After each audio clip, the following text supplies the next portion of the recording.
Hey, hey, hey, how are you all? Happy Friday. Thank God it's Friday, y'all. I'm so happy that this week is over. It was a lot. I have my drink. I hope you have yours too.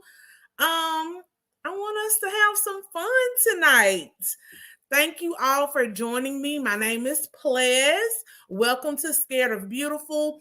If you are new here, please subscribe to the channel, hit the like button, give your comments. If you are one of my faithful beauties or a beau, thank you all for joining me tonight. I hope you all are ready for some laughs and to just let down your hair and enjoy each other, all right? As you all know, and if you are new here, I'll let you know we have two small rules here at Scared of Beautiful. One, we will always be respectful of each other, so no derogatory comments, no disrespectful comments are allowed. Secondly, if you call in, I have pinned the call in link because I want this to be a really interactive stream. So if you call in, though, no face, no place on my platform. That just means you have to show your face. And you should. I'm sure your face is beautiful and we want to have a good time. So no one is judging. We're just up here having a good time, right? I want to thank you all for joining me. Hey, Velma Wallace, how are you? Hi, Kimberly Connet, Robin, Popcorn, how are you, sis? Andrea Harvey, hey, Plans, hey, girl. There's Popcorn. Pretty Mrs. G, thank you for always being here. One of my great moderators. Sandra Crystal, another great moderator. Hey, Sandra Robinson, excuse me. Cheryl Thomas Hughes. Hey, sis, how are you? Zaleen Turner, how are you all? All right, y'all. Let's get into it. This week, social media is something. There's something always trending, something always going on. And this week, I think it was Tuesday, I got home, I'm scrolling, I'm in my relaxation time, my unwind and relax time. And I'm on Facebook and I keep seeing red flags all over the place. Red flags. And I'm like, what is going on? What is going on? So I start paying attention and I see people listing like, describing different things and leaving red flags. So clearly the game is we're listing our red flags. And I had such a fun time on Facebook kikiing with my good girlfriends and guy friends because guys were joining in as well. And so I was like, you know what? This is something that just can be really fun. So before we even get started, y'all, this is for kicks and giggles. This is not meant to offend anyone. If a red flag may hit a little close to home, it's nothing against anybody. What I'm going to be posting are my personal red flags. My red flags that really, get my spidey senses tingling. And so I named this video Red Flag Relay because I want it to be like a relay race. I want to pass the torch. I'm going to give you my top 10 red flags. This is the romance edition. So this is going to be focused on all things love and dating. If you saw my description on YouTube and my description on Instagram, I have a couple of other red flags editions that I'm going to be doing. So Sunday, you all can join us at 3 p.m. We'll be talking about red flags, the church edition, honey. Yes, red flags in the church. And it doesn't matter to me what denomination you are, whether that's Catholic, Baptist, Buddhist, whatever you believe in. If you are at the synagogue, what is some stuff that was going on there that you was like, hold on, stop. I may need to leave here, or I don't want to fool with these people. Then we're going to have the red flag professional edition, because I have, such a good diverse group of friends. And I saw a lot of people posting red flags that pertain to their profession. So as an attorney, I was like, hold on, let me write down some of my red flags, some stuff, when people approach me about the law, that where I'm like, stop, can't do it, can't, and not going there with you. So that's what this is about. All right, that's the premise of this video. So we're just gonna get into it. My top 10 red flags. All right, y'all. First of all, here at Scared of Beautiful, we like to educate and entertain. A little edutainment, just a little bit. I hope you all bought your drinks. Of course, I am a Louisiana girl. Y'all can see that. See, even my daiquiri is red. And I was a little salty because they gave me this whole regular styrofoam cup. I'm like, New Orleans original daiquiris. It should say that. I'm proud to wave that flag anywhere I go. So I guess they were out of those cups and they gave me this old plain cup. But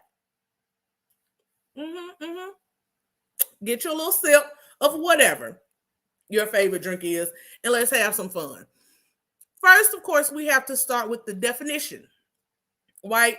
What is a red flag? So I think most of us know what red flags are, but in case you didn't know, I always like to akin it to like when you were in school and they teach you the traffic light. So green means go, yellow means caution, red is like stop, do not pass go, do not collect $200.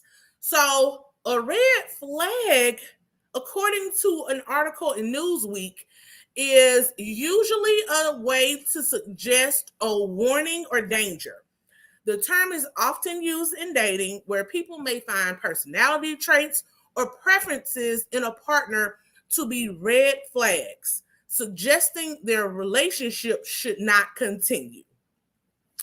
So I think, as a 38-year-old woman, I can honestly say that I have dismissed some red flags, 24-year-old plez, 27-year-old plez, liked a little excitement, or at least what I thought was excitement back then.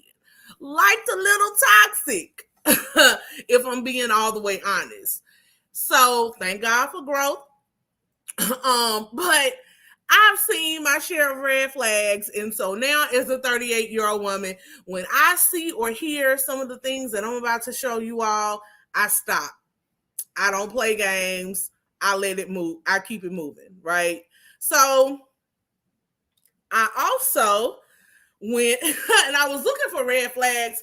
I didn't want to go to Home Depot because I wasn't going to spend, $5, $6, whatever on a piece of fabric just to say it was an actual like construction red flag. So I went in Dollar Tree, y'all, and they had like pet costumes for for Halloween. Dollar Tree has everything, but it was so funny because this little red, it's really a cape, but I cut it and made it a flag. It says super dog. And so as a woman, men can come on here as well. Y'all can give us y'all's red flags on your partner, whoever it may be, man, woman, I don't care. But as for me, a heterosexual, cisgendered woman,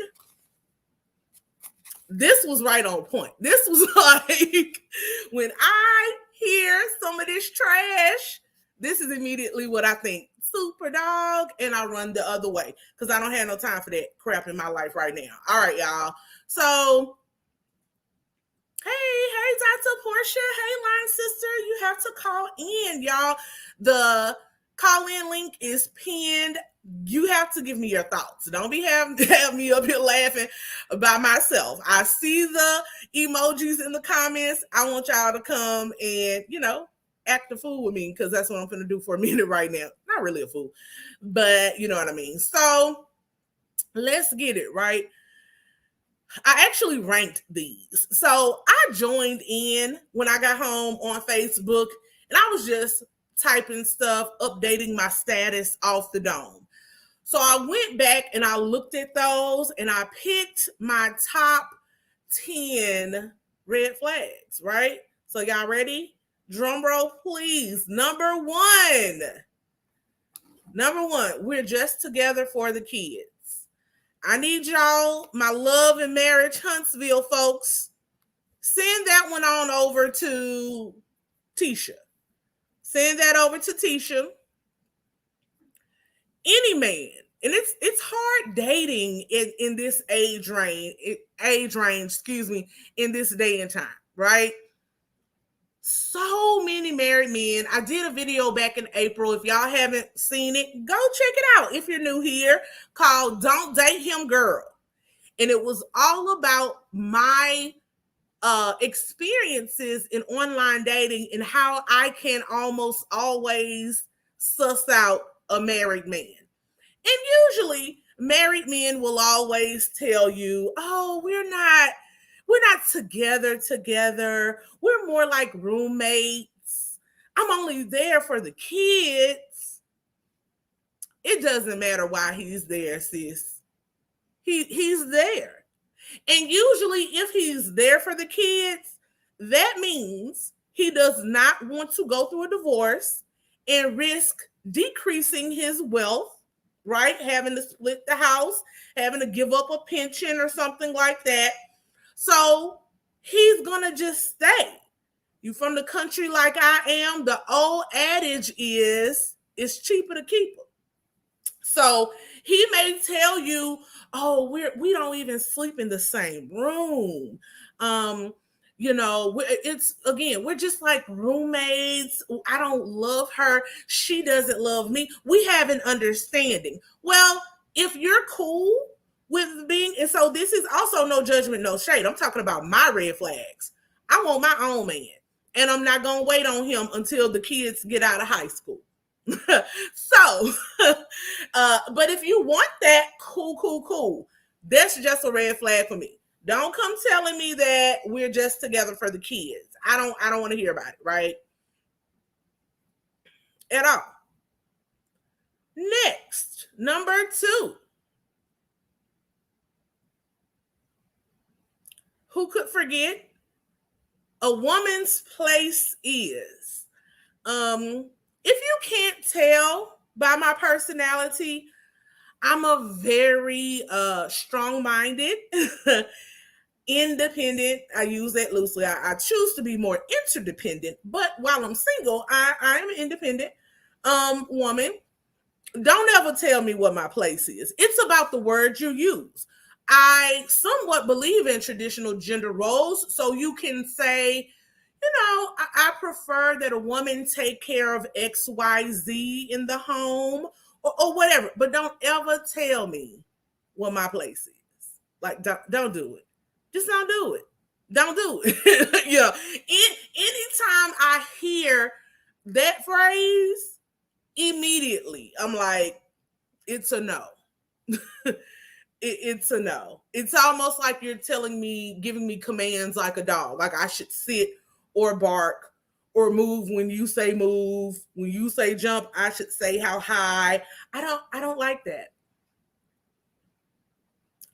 Don't do it. Please don't do it. Hey Bishop, I didn't see you up in here.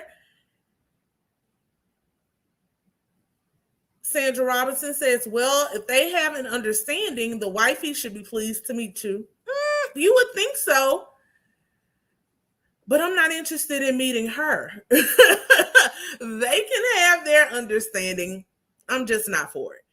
So once a woman's place is, I'm either going to correct you if I like you enough, or I'm just going to, kind of phase you out of the options. Next, why get a marriage license when we can just get a mortgage and a life insurance policy? Y'all, sometimes I really think I was born in the wrong generation, right? I don't know what's up with a lot of these new age people. Commitment phobia is at an all-time high. People are out here getting bamboozled. And there are people literally falling for crap like this. Why get a marriage license when we can just get a mortgage and a life insurance policy? And usually people who have this type of thought process, they're very much, I don't want the man in my business, you know. And it kills me because as an attorney and as a logically minded person, you don't want to commit to, you don't have to have a big, humongous marriage ceremony or wedding. You can go to the courthouse. But instead of going to get that piece of paper, you then go get a contractual agreement for a 30 or 15-year mortgage sometimes, and a life insurance policy. Do we not understand the basic nature of contracts? Like, both of them are still contracts. And if you say, well, divorce is so hard and you have to split, if you buy a house with someone and sign a 30-year mortgage and one of you gets mad and wants to leave, you still have to go through the property division, the same property division that you would go through if you were married. So, I mean, make it make sense. It doesn't. Like, it literally doesn't. And I know people personally, and every time when I see them posted on Facebook or Instagram, I just keep scrolling. If you like it, I love it. I don't understand it, but I cannot be, I can't speak for you. Some people understand and like these types of things. I am not one of them because that makes no sense. Like, none at all. Don't do it, sis. If you want a marriage and that man is not willing to marry you, or men, if you want a marriage and that lady doesn't want to marry you, but she's willing to go out and buy a house with you, you need to move on. Because you're going to be stuck in the same place if you got a divorce. I mean, you'll have 5 kids together, get a mortgage together, go on and get married and get the benefits of being married. Then when the man dies, you may have that insurance policy, but when they call for next of kin at the hospital, they're not calling you. They're calling his mother. They're calling his siblings. Excuse me, I don't know what's going on with my lighting over here. But, they're calling everybody but you. So if you want what you want, stand on what you want. And for me, if I am going to date, and move forward with someone, at this point in my life, it is dating with a purpose. I want to get married. I'm not going to be somebody's 10-year girlfriend, and I'm doggone sure not signing a mortgage with someone who's just a boyfriend. Carrie Todd says, I'm interested in a life union, but I am uninterested in involving the government. Sis, I don't know what to tell you. A mortgage is involving the government. Mortgages have to be filed in the land records office. That's the city or county government. But if that's what you like, more power to you. Like I said, these are my red flags and my opinion of the law. So, yeah, it wouldn't work for me. Like I said, if we just gonna live together and play house, cool. I'm not mixing anything with you. You're not getting any of my money. We're not buying a house together. In fact, I can have a house and you can have a house and we can just see each other when we see each other. But in terms of actually like cohabitating and playing like we're married, it's not for me. If some people like it, that's on them. Next, my number 4 red flag. This goes out to my New Orleans people. when you're walking down the street and you hear a dude yell, say red, hey red, or black, brown, yellow, whatever color you may be. I have always been red or red adjacent. We won't get into skin color debates. But when I was in New Orleans, this is something that I would hear all the time. I love New Orleans. I love my New Orleans people. I went through my woody phase, right? So when a man approaches me like that now, I gotta decline. I gotta decline. It's akin to catcalling. And yeah, it's like when you first go to, well, for me, when I first went there, when I first went to college, it was kind of like interesting, intoxicating. Me being from the country and then being in a city, it was completely different for me. And so I was like, oh, this is new. But after I had a few experiences with it, I was like, no, not for me. And I know some people love it.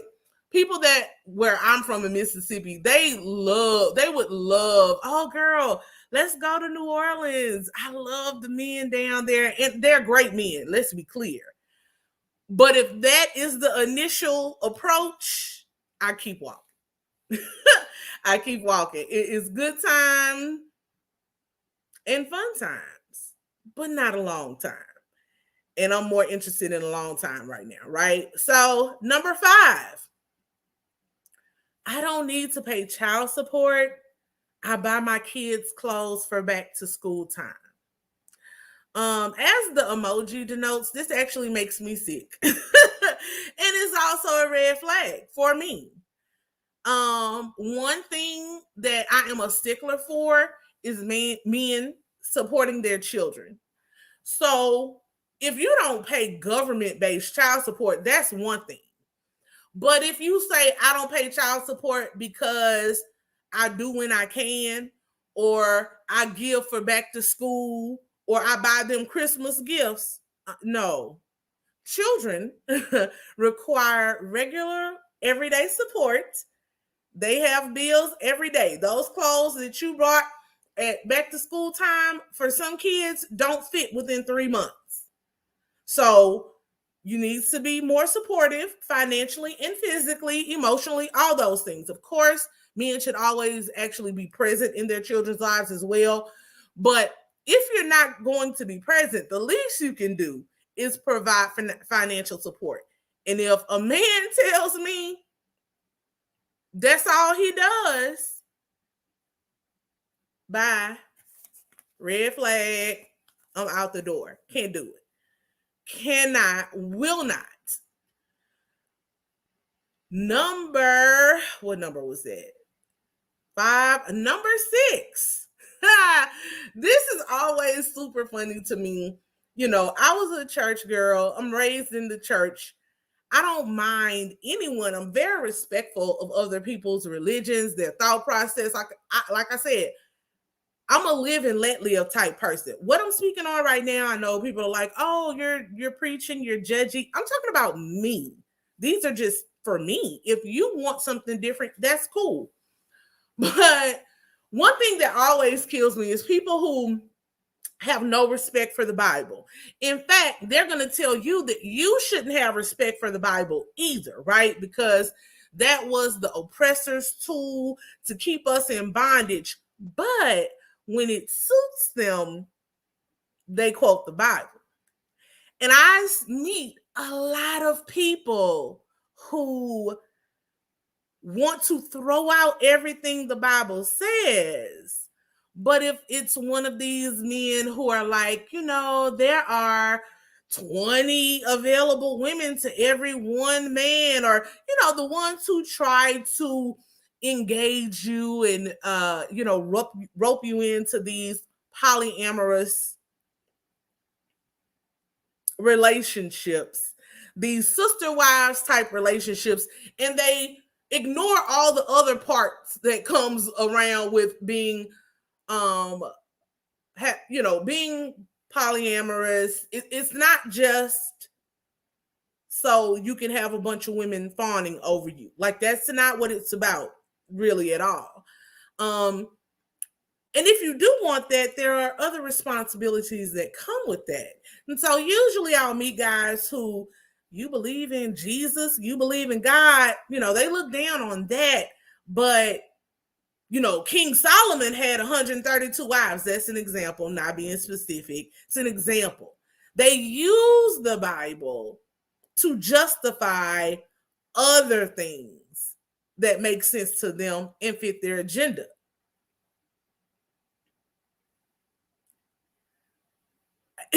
Like the jokes just write themselves. I didn't put this one, but another version of this is, they don't read the Bible, don't want to go to church, but then they want to quote that the Bible says that a woman should submit. The Bible absolutely says that. I have nothing against submission.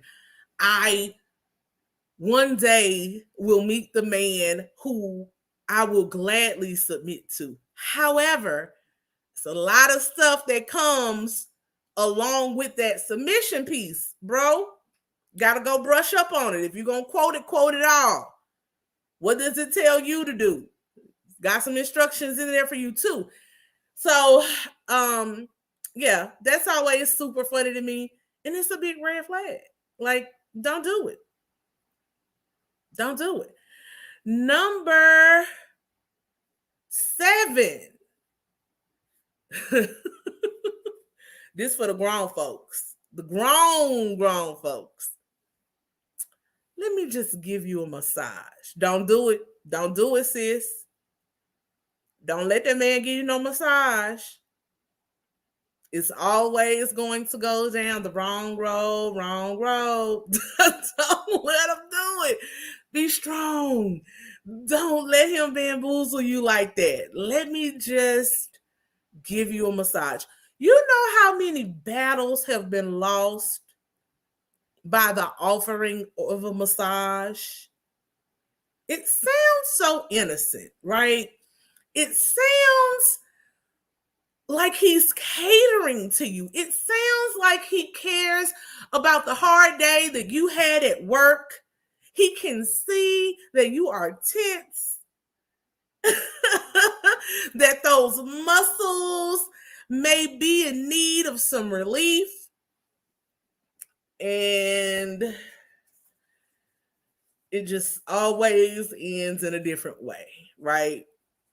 It always ends in a different way. So, when I want my massages, I actually pay and go to a nice masseuse. Ironically, I always pick women as well because I don't like strange men touching me. That's just me. Sorry. Yeah, don't, yeah, unless you are trying to end up where you end up, then right now I'm saying the course. So I'm like, no massage. Thank you though. Thank you for caring about me. Number 8. Who has not heard number 8? This is similar to the no marriage license, just the mortgage, right? Why do we need a title? Our bond is what's important. Why do we need a title? I need titles. As y'all can see from the start of this video, I like definitions. I am a black and white thinker. I have room for shades of gray. I like order in my life, right? Of course, some room for spontaneity. Of course, some room for fun. But I need to know what this is. I need to know what's going on. And titles are important, right? You gotta, men love their cars. You got a title on your car. If you have a house, you have a title or a deed. But, you have the title to that. Like, you want a title. Bonds, some bonds are good. Some bonds are good. the ones that you can take to the bank. But some bonds are as cheap as some of these chicks' eyelash glue. You know, you see them out there in the store. The eyelash is hanging on by a thread, honey. So I don't like cheap bonds, and I need to know what it is. We're too old to be playing games. I don't want you introducing me as your good friend, and we have been doing more things than good friends do for 6 months or so. Nah, I'm gonna need I'm gonna need a little more than that. You know, that's a big red flag for me. Can't do it. Can't do it. Can't do it. Right. The next one, number 9, almost done, and I'm ready to hear from y'all. I'm allergic to latex. Y'all, this is not only a red flag, this is a biohazard. That's what the symbol's there for. Don't stop. Super dog. Don't do it. Don't do it. If you're allergic to latex, they have sheepskin, they have all kinds of things available. Have you seen the dermatologist? Like, what exactly about the latex are you allergic to? Y'all don't do it. Don't do it, because if he says it to you, that means he said it before you. And again, I'm 38. I traditionally like men older than me. So if you in your mid 40s telling me you're allergic to latex,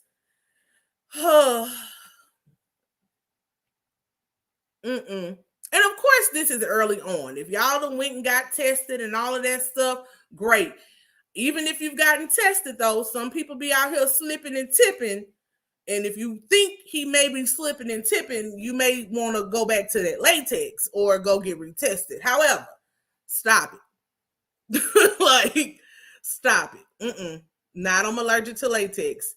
And my final red flag, the biggest red flag for me, the one that never makes sense to me at all, y'all. Number 10. What's understood don't need to be explained. What? What? What's understood don't need to be explained. I don't even know what that means. No one knows what it means, but it's provocative. No, it's not. It gets the people going. It's no. I don't even know what that means. No one knows what it means, but it's provocative.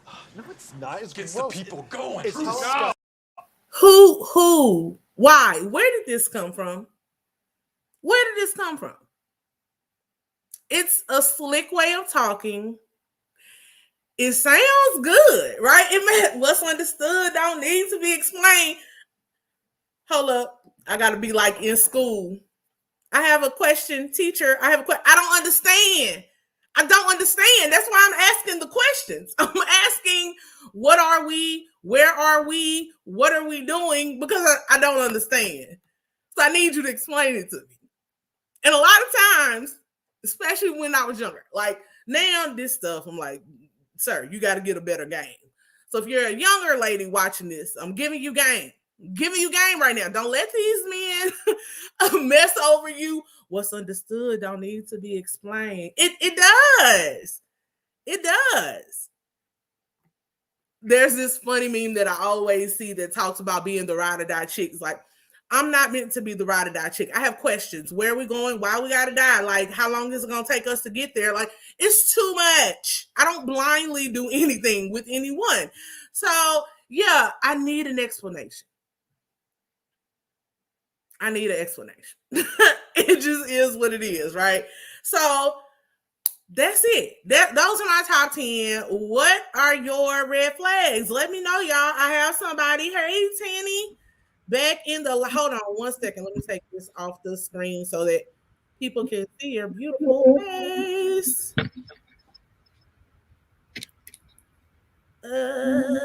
My buttons aren't working right now. Hey, how are you? Hi, I'm doing well. How are you? I'm good. You having a happy Friday?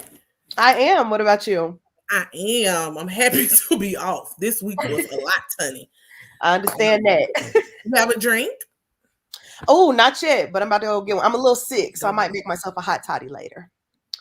So, okay, so I wanted to mention a red flag, and I Okay. also wanted to ask you about one of your red flags from earlier that you mentioned.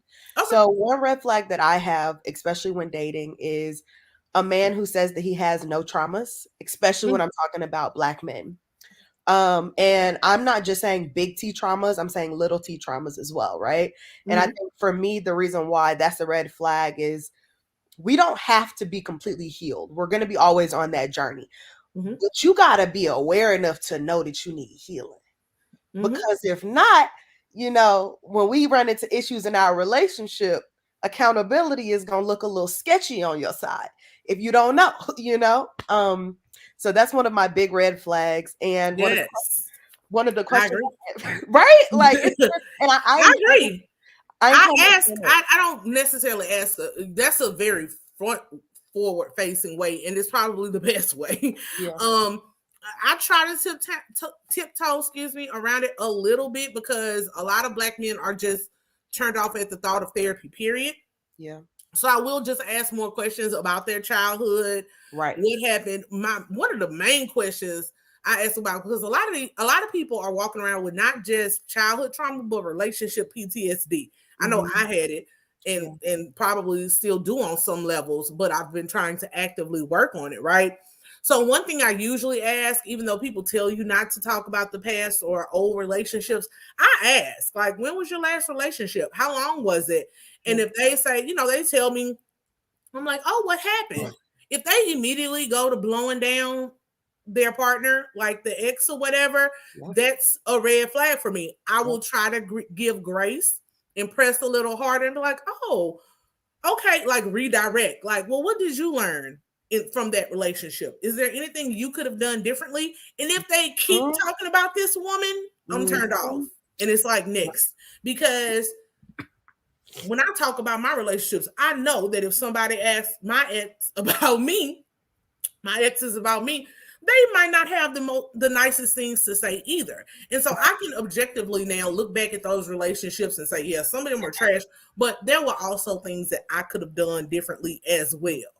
So Mhm. if you don't have that much self-awareness, Yeah. as people say at our big old age of I'm 38, you're in your 40s or whatever, there's nowhere to go. Like, not saying people can't change and you can't, teach your old dog new tricks, but usually if one, you can't change them. So if they don't want to get help, or like you said, if they don't even think they need help, Yeah. like if they think it's everybody else and Yeah. they're wonderful, Yeah. girl, you wasting your time. Yeah, no, I do literally the exact same thing purposefully on a first date because I want to know, when was your last relationship? Why did it end?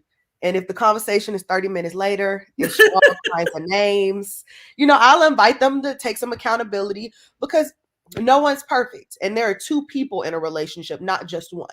And especially if it carried on for a long time. But yeah, if you can't, and I actually was recently, and so, okay, that leads into my second question, Mhm. actually, because I would love to know your opinion now.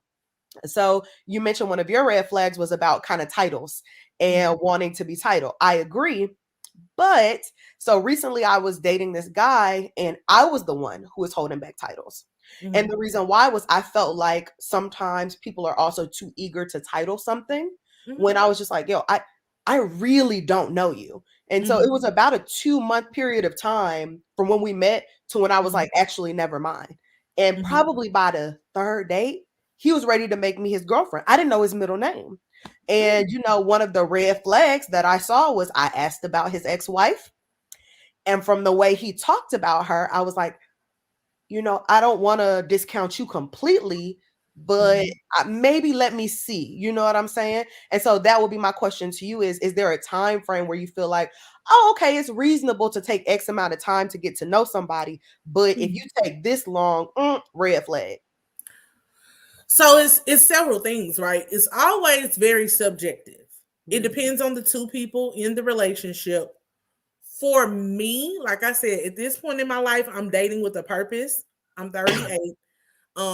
People love to tell me that Holly Berry and Janet Jackson had kids at 50. I don't have Holly or Janet's money. And honestly, I don't want to be 50 having a child. My opinion, nothing against anyone else. you're going to be 68 at the child's graduation, like high school graduation. I want to be able to somewhat run around with my kids, enjoy my kids. If other people, choose to wait that long, I think I personally have enacted like a 42 limit. So as I'm dating, that it's not necessarily driving my decisions, but Okay. it's something I have to consider. Okay. I'm not 18 or 28 anymore. So Right. there is no 2-year getting to know you phase. Right. Right. You know what I'm saying? Right. I do think 3 dates is way too soon, but Yeah. again, it's the person. So like if both of you all were feeling it, then that's one thing. And vice versa. Each person is entitled to be wherever they are. So maybe he thought he knew enough, heard enough, said enough, and like he wanted to snatch you on up. Right. He wanted to like claim, but no, you're absolutely right to push back. For me, I mean, I don't know the time frame that those 3 dates happened. That would be too soon.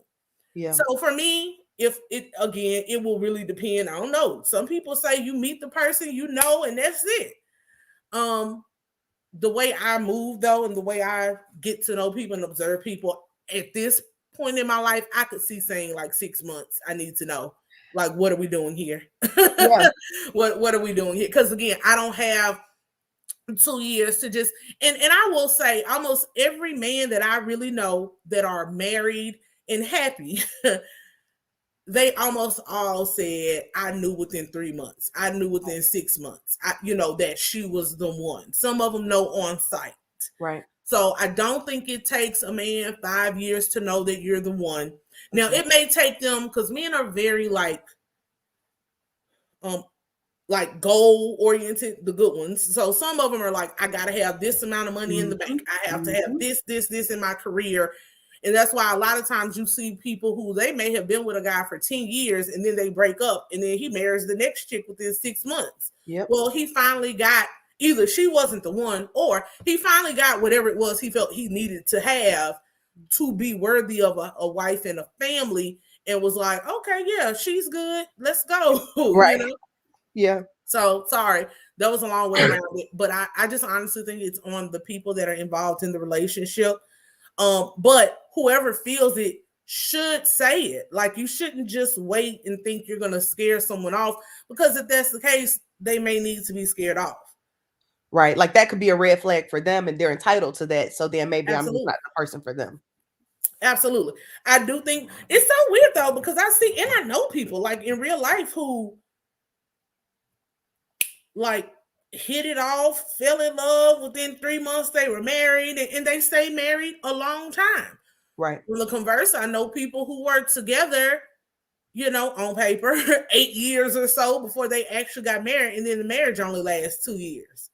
So, well, and I do, from what I've heard that the older you get, also it increases the chances that you will get married more quickly, because it's kind of that cliche of you've been around the block. So you just know yourself. You know yourself better, so you're not getting into a 3-year relationship with somebody who good and darn well you would never marry, because you're like, I'm trying to have kids. I'm trying to buy a house, peace and love. That's not where you are in life. Respect that. Why would I date you for 5 years kind of thing? So I have heard that, but that hasn't been my experience as of yet. Yeah, it's a good thing though, a good thing if it's not like in your instance, you said it was a red flag, and that could be sometimes kind of toxic. Do you watch Family or Fiance? I do. Did you see, it was a couple of episodes ago, it was the couple that like ran a restaurant together? I didn't see that. Well, one of the issues was like even their family members and themselves, like they had been together for 6 years, but they really didn't know each other. Like all of their interactions, even throughout the 6 years, were very surface level. Yeah. Yeah. And he had so much childhood trauma, he was scared to open it up and talk to her because he felt like it would run her away. Yeah. So he kept it very much, also because they were in business together, that shielded a lot of their alone time. Because most of their time, even most of their conversations at home, focused on the business. Right. So people can be together for years and not truly know each other because People they're can be just, married. and I'm not that person. I'm not a surface level person. I'm not really a small talk type person. Like I want part of intimacy to me is knowing your vulnerabilities, your dreams, your passions, your goals, like so that I can be active in supporting those things and us growing together and loving you through them. So when someone is like super closed off to me, or I'm getting very like there should be things that I know that no one else knows. Okay. You know what I'm saying? Yeah. And vice versa. There should be things that he knows that no one else knows. So I can't really do, there's only so many months where I can do what's your favorite color? What's your astrological sign? What are your hobbies? Like, of course, all of that's part of it as well, but we got to get beyond that. And so that's what I'm saying. That's tell me about your childhood, 2-parent home, single parent, what's going on? So there's just ways you work around it and try to bridge that vulnerability gap. That's part of true intimacy. And that's what I endeavor to be in my relationships, even my friendships. I've learned to really forge. It's been a hard road, Jesus. But I think I'm at a point in my life now where I have a really good curated tribe of people. It's small, but we root for each other. We cheer for each other. We support each other. We call each other on our crap. It's like, nah, girl, you got to get that together. And that's my male friendships and my female friendships. And I know things about them that other people don't, maybe not know, because I also ask them questions once I'm comfortable, because I want to be comfortable engaging them in that way as well. So, yeah. Okay. One more question. Yeah. If you got time. So you brought up a really good topic. In your opinion, if you're dating someone, is having a lot of platonic friendships with someone of the opposite sex, assuming you're dating a man, with someone of the opposite sex, is that a red flag? For me? No. Okay. And it's because I have to be honest and realistic. Most of my close, honestly, 2 of my best friends are male. And a lot of my close relationships throughout my life have been male. But there are 2 in particular that are literally, I've had this discussion online before. Oh, what if your husband doesn't like them? That's going to be a problem. Right. Because here's the thing. I think it's on the person that's in the relationship to make their partner comfortable. And so after I tell you, this has never been romantic with either of these men. I've never kissed them, touched them, held their hands. There has been plenty of opportunity to. We just don't see that for each other. And then he still has an issue. One, I'm going to be respectful and ask what the issue is. But if you can't really suss out to me what the issue is, it's probably going to be a no. Because that's why I talk about like relationship PTSD. I've been in relationships before where I have cut my friends off. And it's usually because later on down the line, I see that the man is super insecure and controlling. Yep. And it moves from cutting off male friends to now he doesn't like this homegirl that I go out with. To now, well, why are you going over there with your cousin? Yep. No. No. Like, you're not, I will never allow that to happen to me again. It will be understood up front. And so again, that's why I think it's on you to set the tone. It is on you to do the introductions. It is on you to hang out together. Now, there are boundaries, of course. Right. I can't kiki on the phone with him every night, which we don't do that anymore anyway, because we both are grown and in our professions. And, our relationships have changed from where they were 5 years ago. But yeah, there will be some times when I want to say, hey, I'm going to Jay's house. Or, hey, I'm going. And of course, you're always invited. Right. That's the other thing. You have to make your mate welcome in those spaces. Now, if they choose not to go, cool. But you have to understand that I'm going. Right. Right. I'm coming in at a respectful time. Yeah. We're not going to hang out and drink or gamble, whatever we do, all night like we used to. Right. But I am never cutting off my friends again. Like it just won't happen. Again, I'll be respectful, but to say, oh, he can't come or he's not invited or I'm not comfortable with him, I don't know what's going to happen, because the two men that I'm talking about in particular, they have been there for me, whether mentally, emotionally, mentally, financially, sometimes more than actual men that I've been in romantic relationships. Yeah. And have never attempted to cross the line, broach the line. So, yeah. And so, would I feel comfortable with that as a woman?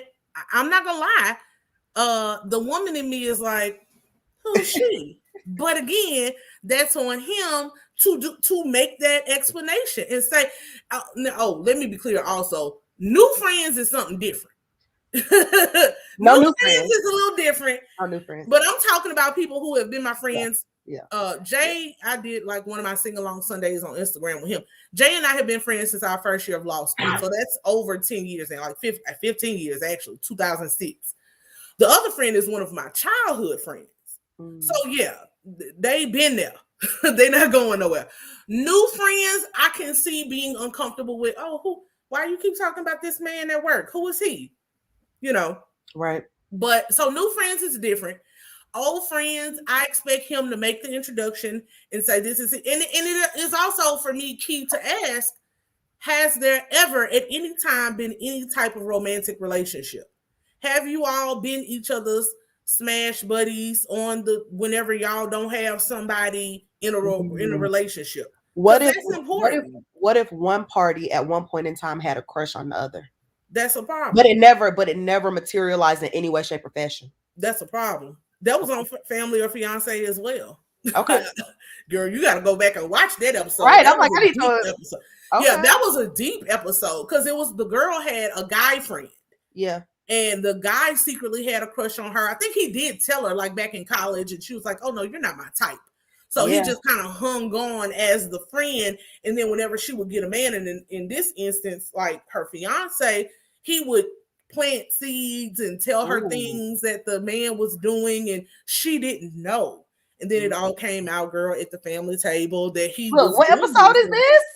Don't make me lie. DM me and I'll tell you. I need on Instagram, and I'll tell you. But he ended up, their friendship broke up, and he was uninvited to their wedding because she literally found out on the show all of the things he admitted to doing. He was like, well, I was trying to hurt you, and the fiance was like, well, you do know by hurting me, you hurt her because I'm her fiance. I'm her fiance, and so you're basically saying she's just collateral damage. And he was like, yeah. And she was like, my friend just said I'm collateral damage. Like, he's cool with going at my man's neck and knowing that this causes strife between us just so he can try to basically trying to break them up. Yeah. So unresolved crushes, those types of things are just, but I think you can feel those things. I mean, I agree that you can feel them. But I also feel like, to some extent, how you feel is not my responsibility. If I have placed down the boundary is firm. I have not given you any reason to think that boundary would be crossed. We're not even discussing it because you already know my stance on the thing. You've decided that I'm valuable enough that I want that you want to remain in my life, and vice versa. So I don't know. It's kind of, I've had a few friendships now, they've ended now, but two friendships that were over 15 years old. And both of those friendships, they started, the man had crushes on me. I was uninterested. I friend zoned them. Now looking back on it, I think they thought of that friendship as like a waiting room, a waiting area to step up, because what ultimately ended up happening is whenever I got into relationships, our friendship dissolved a little bit more and a little bit more until they both kind of fell apart. And I knew they had crushes on me, but I was like, yo, I've never done anything. This has always remained above water. You have to decide if you want to take a step away from this or not, So I don't know. So this has happened to me several times because for whatever reason, I always have male friendships. It happened to me in college. And I don't think, like, looking back on it, I guess I may have had a crush on him. But for me, it was more so that he went out and ended up dating this girl who was pretty much my, like, what you call your it's a descriptor that I'm looking for, but basically an enemy. Okay. She was my arch enemy. Couldn't stand each other. And they like went to this summer internship and came back and ended up dating. And my sorority sisters were telling me, and I was like, no. He would never.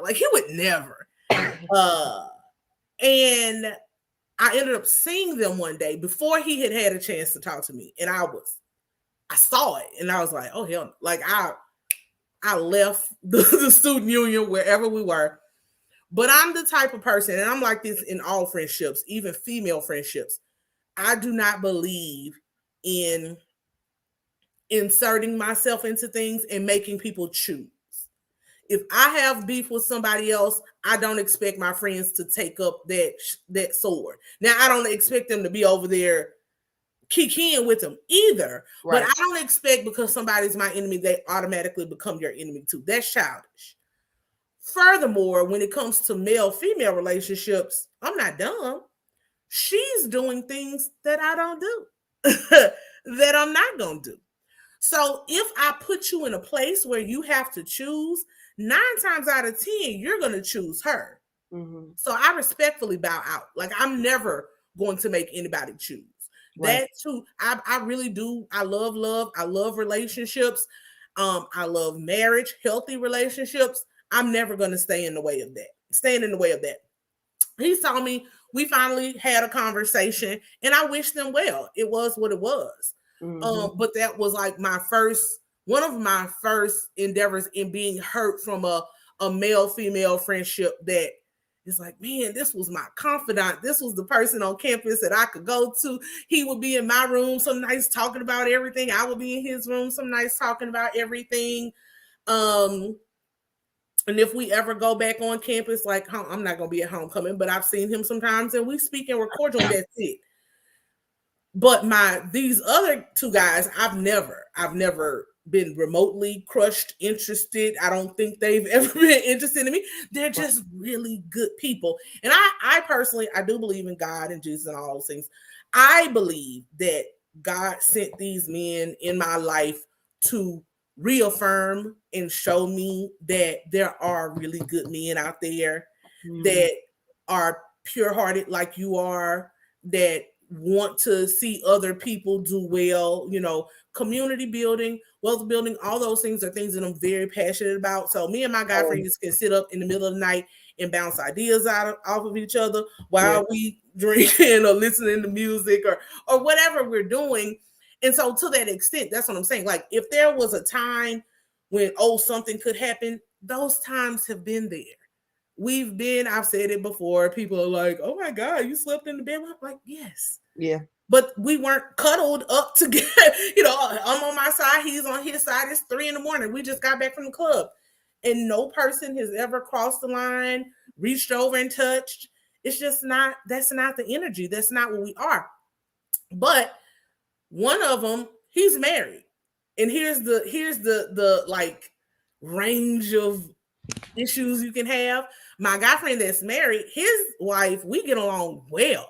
I've gone out to dinner, gone to the movies with him and their children, and she's nowhere to be found. She's like, right. Y'all go have fun. Mama gonna stay at home and enjoy this quiet, Right. She was throwing him a big 35th birthday party. She called me and said, hey, I want you to help me plan. You know what he likes. We both love game nights. Help me plan some of the games. You can be the MC. She has always completely embraced me, and there has always been nothing but mutual respect between she and I. Mm-hmm. My other guy friend that we've been friends since kids, he's in a relationship now. She's great. But it's because I had to be like, because there were times where I cut him off and he's cut me off. And for me, cutting people off is an initial red flag and a sign of insecurity in a partner. And it, like we already said, it just grows. Right. But I told him, I'm like, look, as a woman, you're the man. you have to set the tone. You have to have the talk and say, hey, you're my girlfriend. This is my friend. That's it. Only friend. And you have to invite her when we're kicking it. You have to, you have to have that door open, because if not, his prior girlfriend, she knew me because we're all from the same hometown. She hated my guts. Hated my guts. And I was just confused. Like, girl, what is wrong with you? Like, I don't want him. Please. But again, it's all, for me, it's all in the partner. And even with him, like when he created that space, that time, we didn't talk for probably over a year. And I respected that. Yep. I may not like it, but I respect it. This is who you chose. Yeah. Who you chose don't like me. Yeah.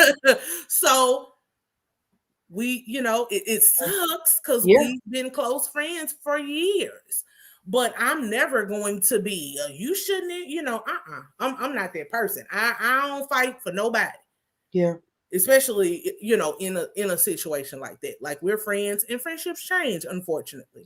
And like you said, if that is the person that person chose, I've always taken the mindset, and I've told my guy friends, listen, it would be ideal if I could still be around when you have a partner. I know I have been the cause of several arguments among my guy friends and their romantic partners. I get it. For some women, they're just like, absolutely not. Like, why are you talking to your sister, let alone somebody you're not related to? It's not how I roll. But if you have to take a step back from me, it sucks.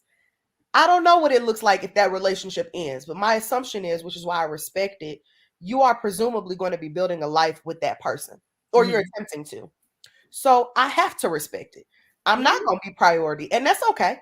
Now, again, the issue becomes, that's not your life partner. Oh, okay, so now you coming back round after a year. Hey, fam. Hey, friend. What's up? You only got about 1 or 2 good times to do that before, you and I have real problems. But and I had to tell my friend that when we didn't talk that almost a year and a half, and I guess something happened. They weren't together. And when he saw me, I saw him for Christmas break, and men do this, and I find men do this whether it's a romantic relationship or a friendship, because they just usually don't know how to have the hard conversations. And so he approached me like nothing had ever happened. I'm like, fool, I haven't heard from you in a year and a half, and you are in my face. And I stiff-armed him for a minute. But ultimately, I really do care about him. I value the friendship. And so, but we had to have a hard conversation. And to be clear, I also that's when I had started my own work. Like, I had started therapy and things like that. So I was able to more clearly assert myself and not just be emotion of you did this, you did that. Right. I was able to clearly state why the sudden ghosting was so impactful for me.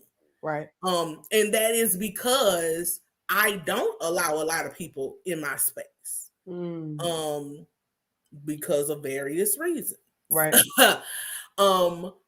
And so when I do, I really value that friendship. And to go from talking to somebody pretty much every day to not talking to them at all, it was very hurtful. Right. But I don't know what's bigger, my pride or my, or my emotions, because I was like, I'm not calling him. I'm not calling him. Yeah. I'm not calling him. Yeah. And so for him to see me and just be like, Merry Christmas. And so I told him, I'm like, look, use your words. The next time that happens, just say, look, plez, me and this person are back together. No, she don't rock with you like that. Right. That's it. Again, I might not like it, but I'm gonna respect it. I always respect somebody who honors their commitment. Yeah. And if that's what you do, that's what you do. For me, though, so people will say, well, he did that for her. You ain't gonna do that for your man. I'm not. But it's because I've seen where that road has taken me with other men. And for me, that is a big red flag in someone being insecure and who will eventually try to isolate you from other friends and family in a way to control you, which can unfortunately eventually lead to physical violence. And this is Domestic Violence Awareness Month, so let's be clear. Sometimes there are signs there. Yeah. And when somebody is so insecure, they start, nothing is ever really enough. They start looking for more ways to control you, control you, control you. And if you're like me and you start to push back against that, then it turns physical. Yeah. And I can't go down that road willingly anymore. Yeah. So like I said, I will do my due diligence and always introduce, try to make them comfortable, try to get them to understand, you know, Show no, consideration. we're not. You're not saying you're gonna be inconsiderate to your partner. It's just but say it's me or him and you gotta cut him off. Yeah. Not happening. And ultimately, a relationship is about you both being individuals and growing in the relationship, but you are still individuals. I love you, Tanny. You know, that's me. That's me. That's why at this point in my life, I'm like, I think I need, although that was another red flag I saw trending, the truck drivers. Everybody's like, leave them truck drivers alone. But truck drivers, where I live in the South, we have lots of like offshore workers, tugboat workers. I'm like, I need one of those. I need somebody that's like gone for like a month. Yeah. And then I miss them. That's me. And then they come back. That's and then me. when they start getting on my nerves, it's time for them to go again. I'm like, I love that. Yeah. I love that because all right, I know it's some men in here. I saw Bishop in here earlier. This is not bashing men. I'm just saying from my years of experience, and it's a growth thing. In my 20s, I used to think being up under somebody is like, that's love. Right. Like, that's the thing to do. It's all about them. As I've gotten older, like you said, I want to have my girls' nights. You need to have your guys' nights. We need to miss each other a little bit and be back up in the middle. And a lot of men love talking about women, but a lot of men are very needy. Yeah. Mm-hmm. And I'm like, yeah. But you know why? But you know why? It's because men don't really, my opinion, men don't really get emotional support in a lot of other areas in their life. I would venture so far as to say that outside of the relationship with their mom, in terms of that close emotional support, they don't get it anywhere else. Mm-hmm. Like, I have guy friends and I talk to them so much and I'm like, oh, so your guy friends are trash. And not trash like they're bad people, but trash in terms of like, if your feelings are hurt over your girlfriend, they're like, hey fam, grow up, get over it. You know, where I'm like, I'll sit on the phone, I'll talk to them and, you know, whatever. And so I think that a lot of men, when they get in romantic relationships, they need that, or they feel like you're robbing them of something if you're getting that elsewhere because they aren't getting it anywhere else. But I'm like, I'm too old for that. Like, peace and love, go find some business. Go make some more friends. I'm not doing it. Do something. Do something, girl. I'm like, go hunt, fish, do something. That's why, again, when you're talking about the vetting process, what are your hobbies? Yeah. What do you like? Like, you got to have something else to do other than me. Yeah. Because I'm, part of it is I was pretty much raised as an only child. The other part is I'm pretty much an introvert. So it's like, after so much time, I'm like, okay, I just want to be alone and read right now. Please get off of me. So yeah. But it's a balance. It's a balance. And I think the right match is out there. Everybody has to compromise. Some people just aren't willing. But if we want to be realistic about it, no one is ever going to be perfect. But you just got to stay away from some of them, the super dogs. Some of the red flags, I ignored them for a long time. And now I try my best to honor them. Me too. As picky as it might make me sound. Yes. All right. Well, thank you so much for joining me. I loved our conversation and your input. I really did enjoy it. So I hope you enjoy your night. I'm going to be on here for a little while longer. And then we got to get off. Do you watch Ready to Love? I do. Okay. Well, girl, the new season comes on at 8. So I'm going to go see what these people are talking about. I know I had said I was going to do like what I think about the singles. I'm like, there's so many videos on that. Let me do something different. And plus, I'll talk about them in the grab back when I review the show on Monday. This was a great conversation. I appreciate you for bringing me up. Thank you. You have a good night. I appreciate you for coming. Bye. Okay, bye. Hello, hey Candace. How are Oh, you, hey, sis? how's it going? Positive on Hey, sister. purpose.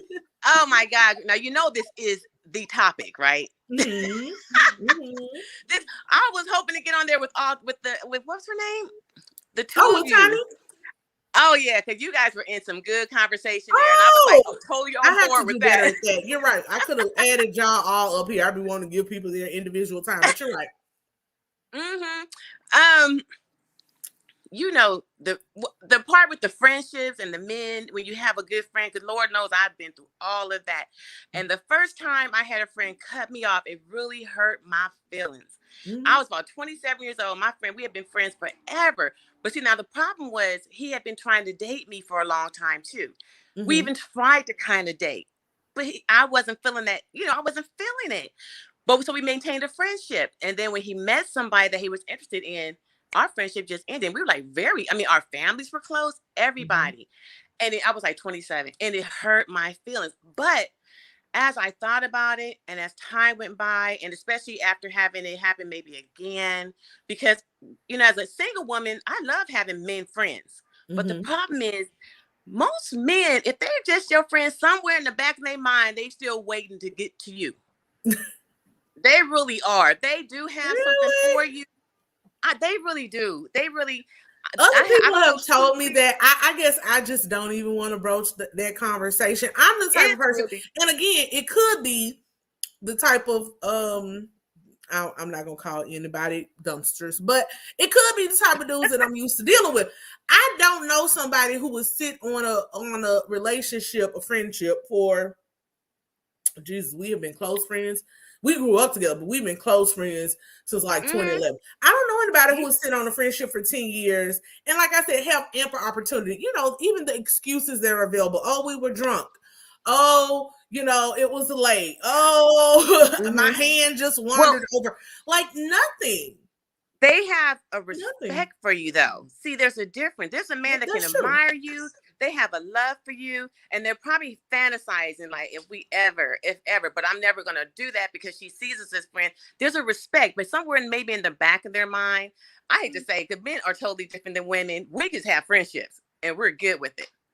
But most men, there's a kind of an attraction, and other men feel it. They peep it.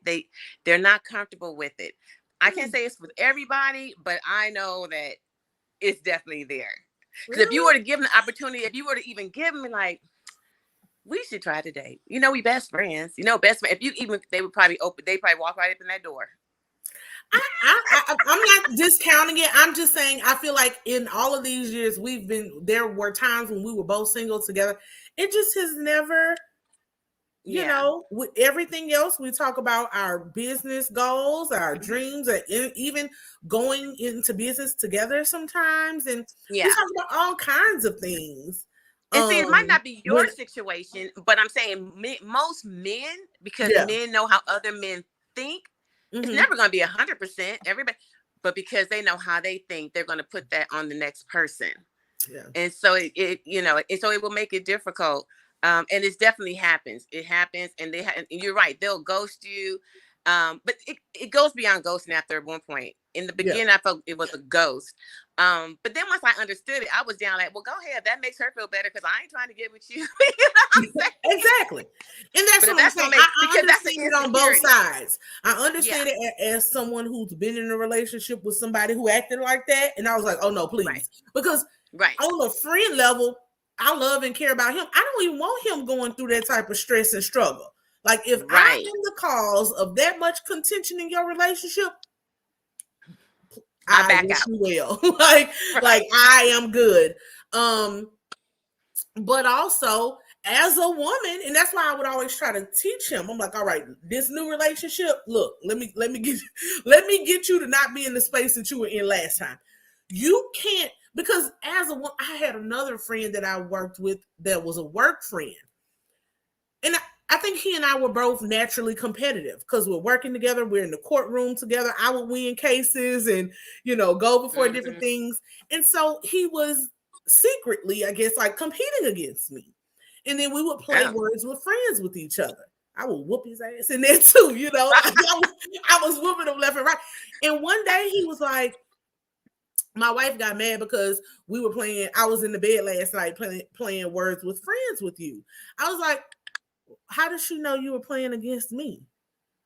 Oh, because I was mad because you were winning. I was like, okay, let me tell you something about women. Women never like to hear another woman's name too much. So if you're coming home saying Plez won this case and Plez did this at the office today, and now we're in bed and Plez is beating my butt in Words with Friends, yeah, that like you're creating an issue for me when there doesn't have to be anyone. I'm not telling you lie, and this is where I think men and women are different.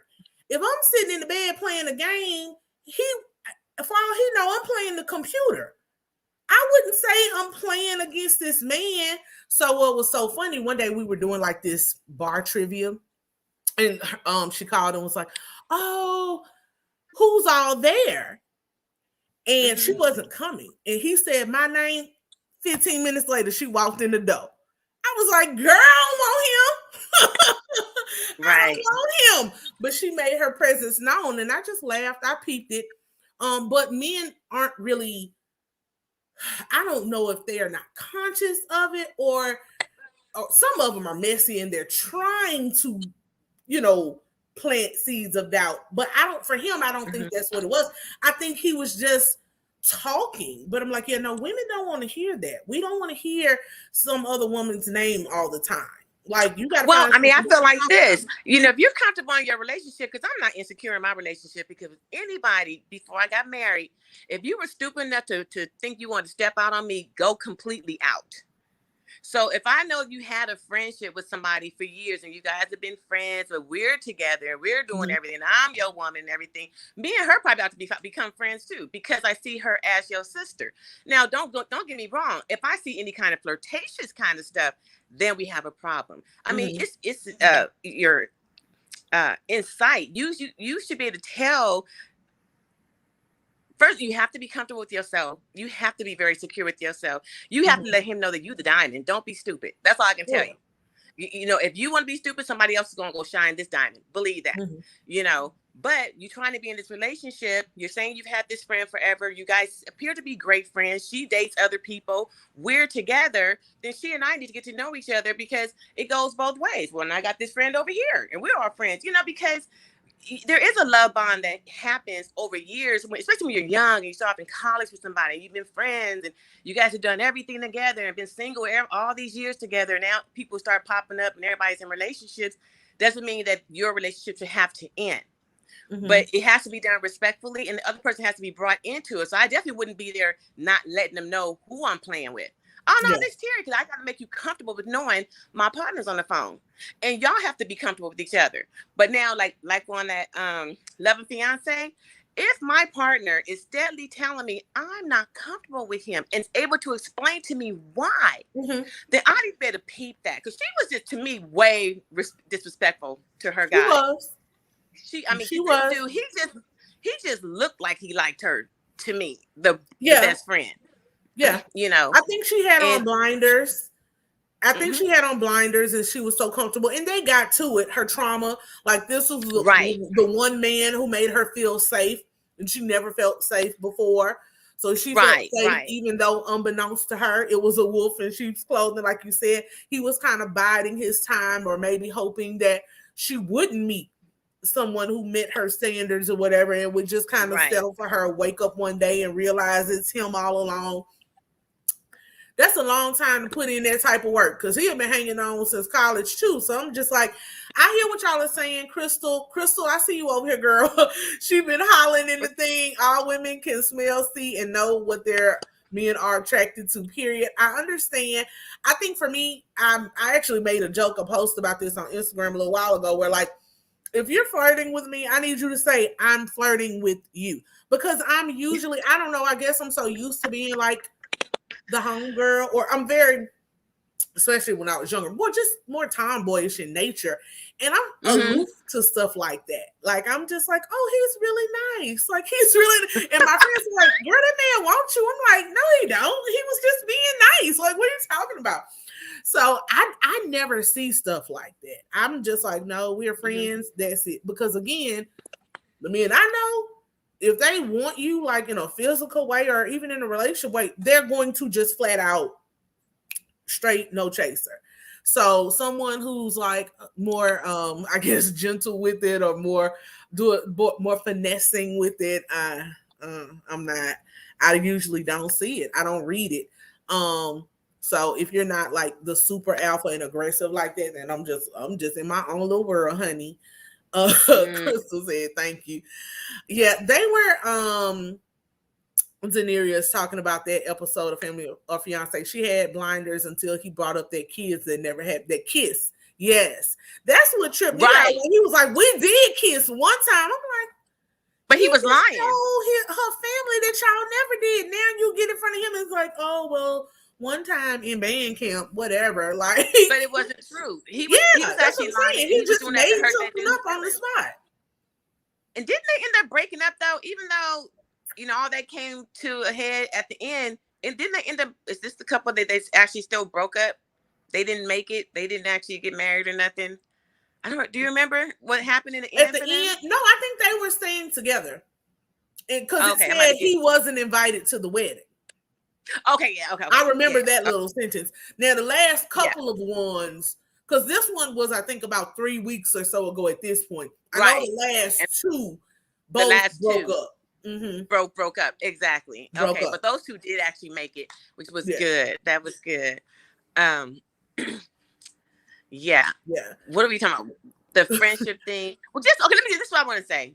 Oh, because and before you go, you got to give me your red flag. Hey, Q, thank you for cha-cha sliding over here. Bunny, hop on that like button. Everybody else, make sure you hit the like button as well. Thank you, Q. But yeah, we jumped into the conversation. You got to let me know. So I know you're married now, but you got to give us some of your red flags. Okay. I might have a couple of red flags. I'm in between jobs. I'm just waiting for the right one to come up. Yes. Oh no, brother. That's not how we get down. Just work and get some checks up in here, and then wait for the right one to come up. But make sure you working. Make sure you providing and stuff. Yes. Or but mom's needs me, so I'm just staying with her. Okay, Joe can't stay here. So.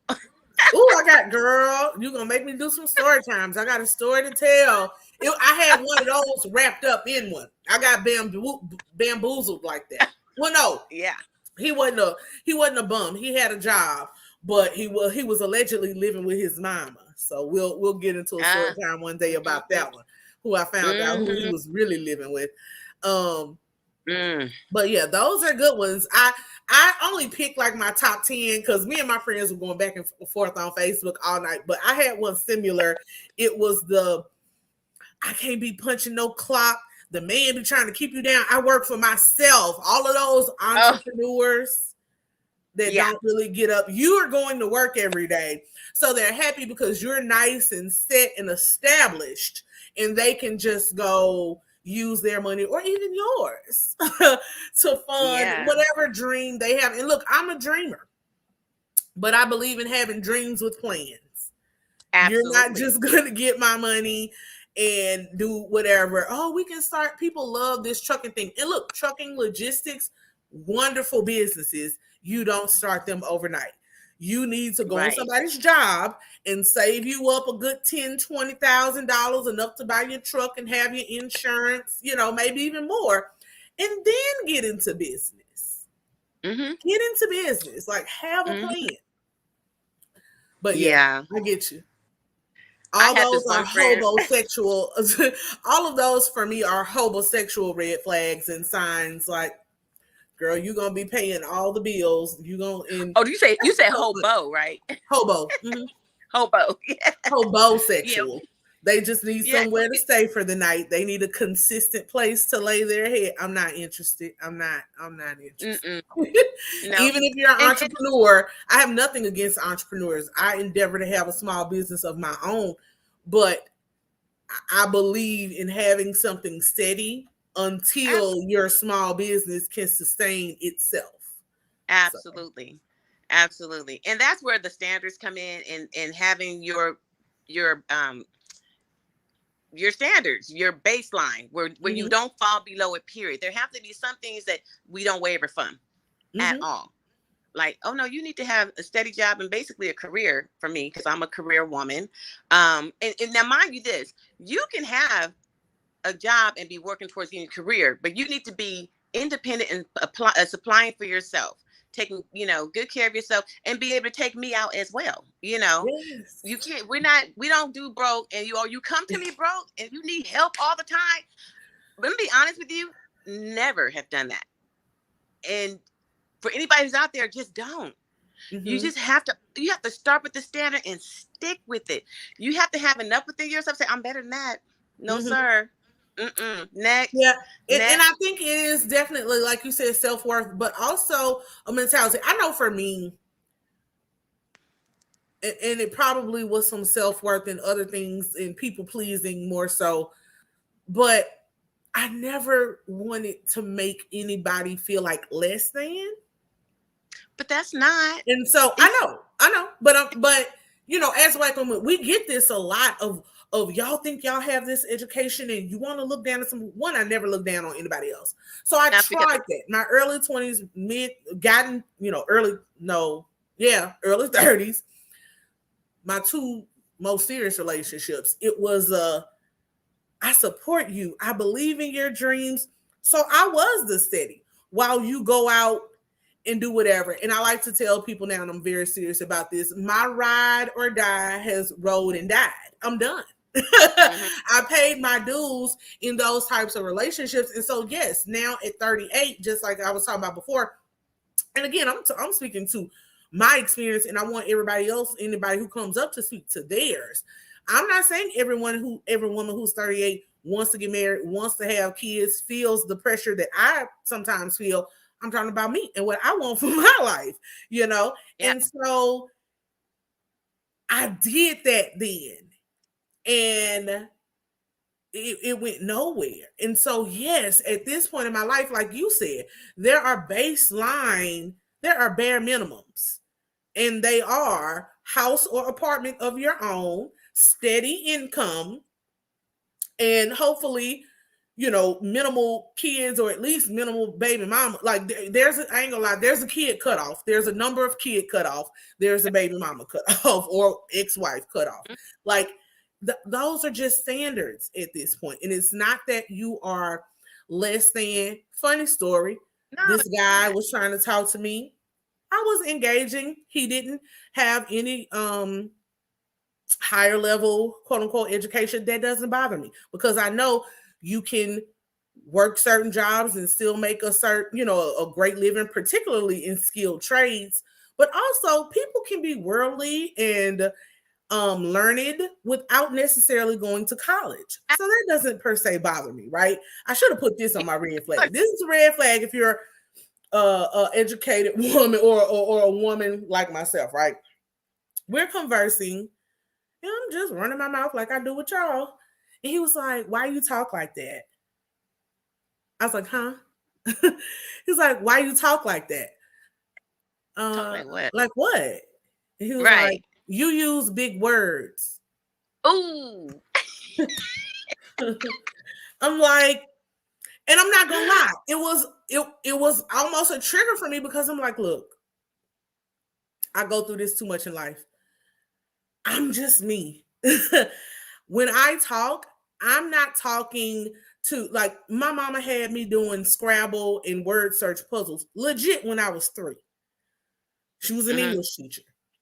I had full scholarships. I don't know what to tell you. Like, I'm a lawyer. I went to Xavier. I was initially pre-med. So I had literal spelling tests as a freshman in college. Like, because they have such huge words on the MCAT, you have to know, like, the origins of words and things like that. So when I talk, I'm not sitting back saying, "Ooh, let me razzle dazzle them with my vocabulary."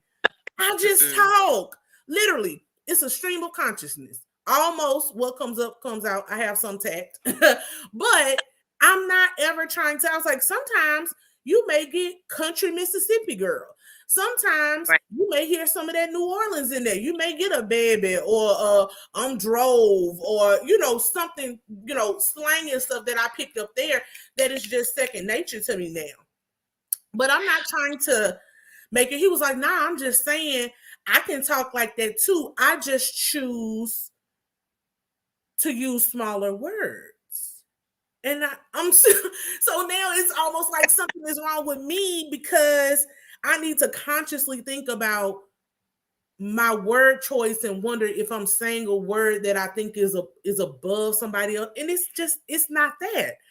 Can Then, I just share something with you real quick? I'm sorry, I don't mean to interrupt you. The funny part is, and I'm a hustler, I handle my business and all that stuff. I'm the one with the degree. And mind you, and I don't think it's the biggest deal having a degree, just for everybody out there. I did mine because I went to become a nurse and I needed a degree to become a nurse. I need to be the kind of nurse I wanted to be. My husband does not have a degree. He will beat me in the battle of words all day long. mm-hmm. He has a high school education, but what I loved about my husband, he's very articulate. That man is good with his hands, his mind, and everything else. You know what I'm saying? And that's what you're looking for. I was looking for him to have a degree. What I was looking for is, are we the same? Do you have a hustle? Are you willing to be motivated and go to the next thing? Are you a hard worker? Can we put our money? Can we grow?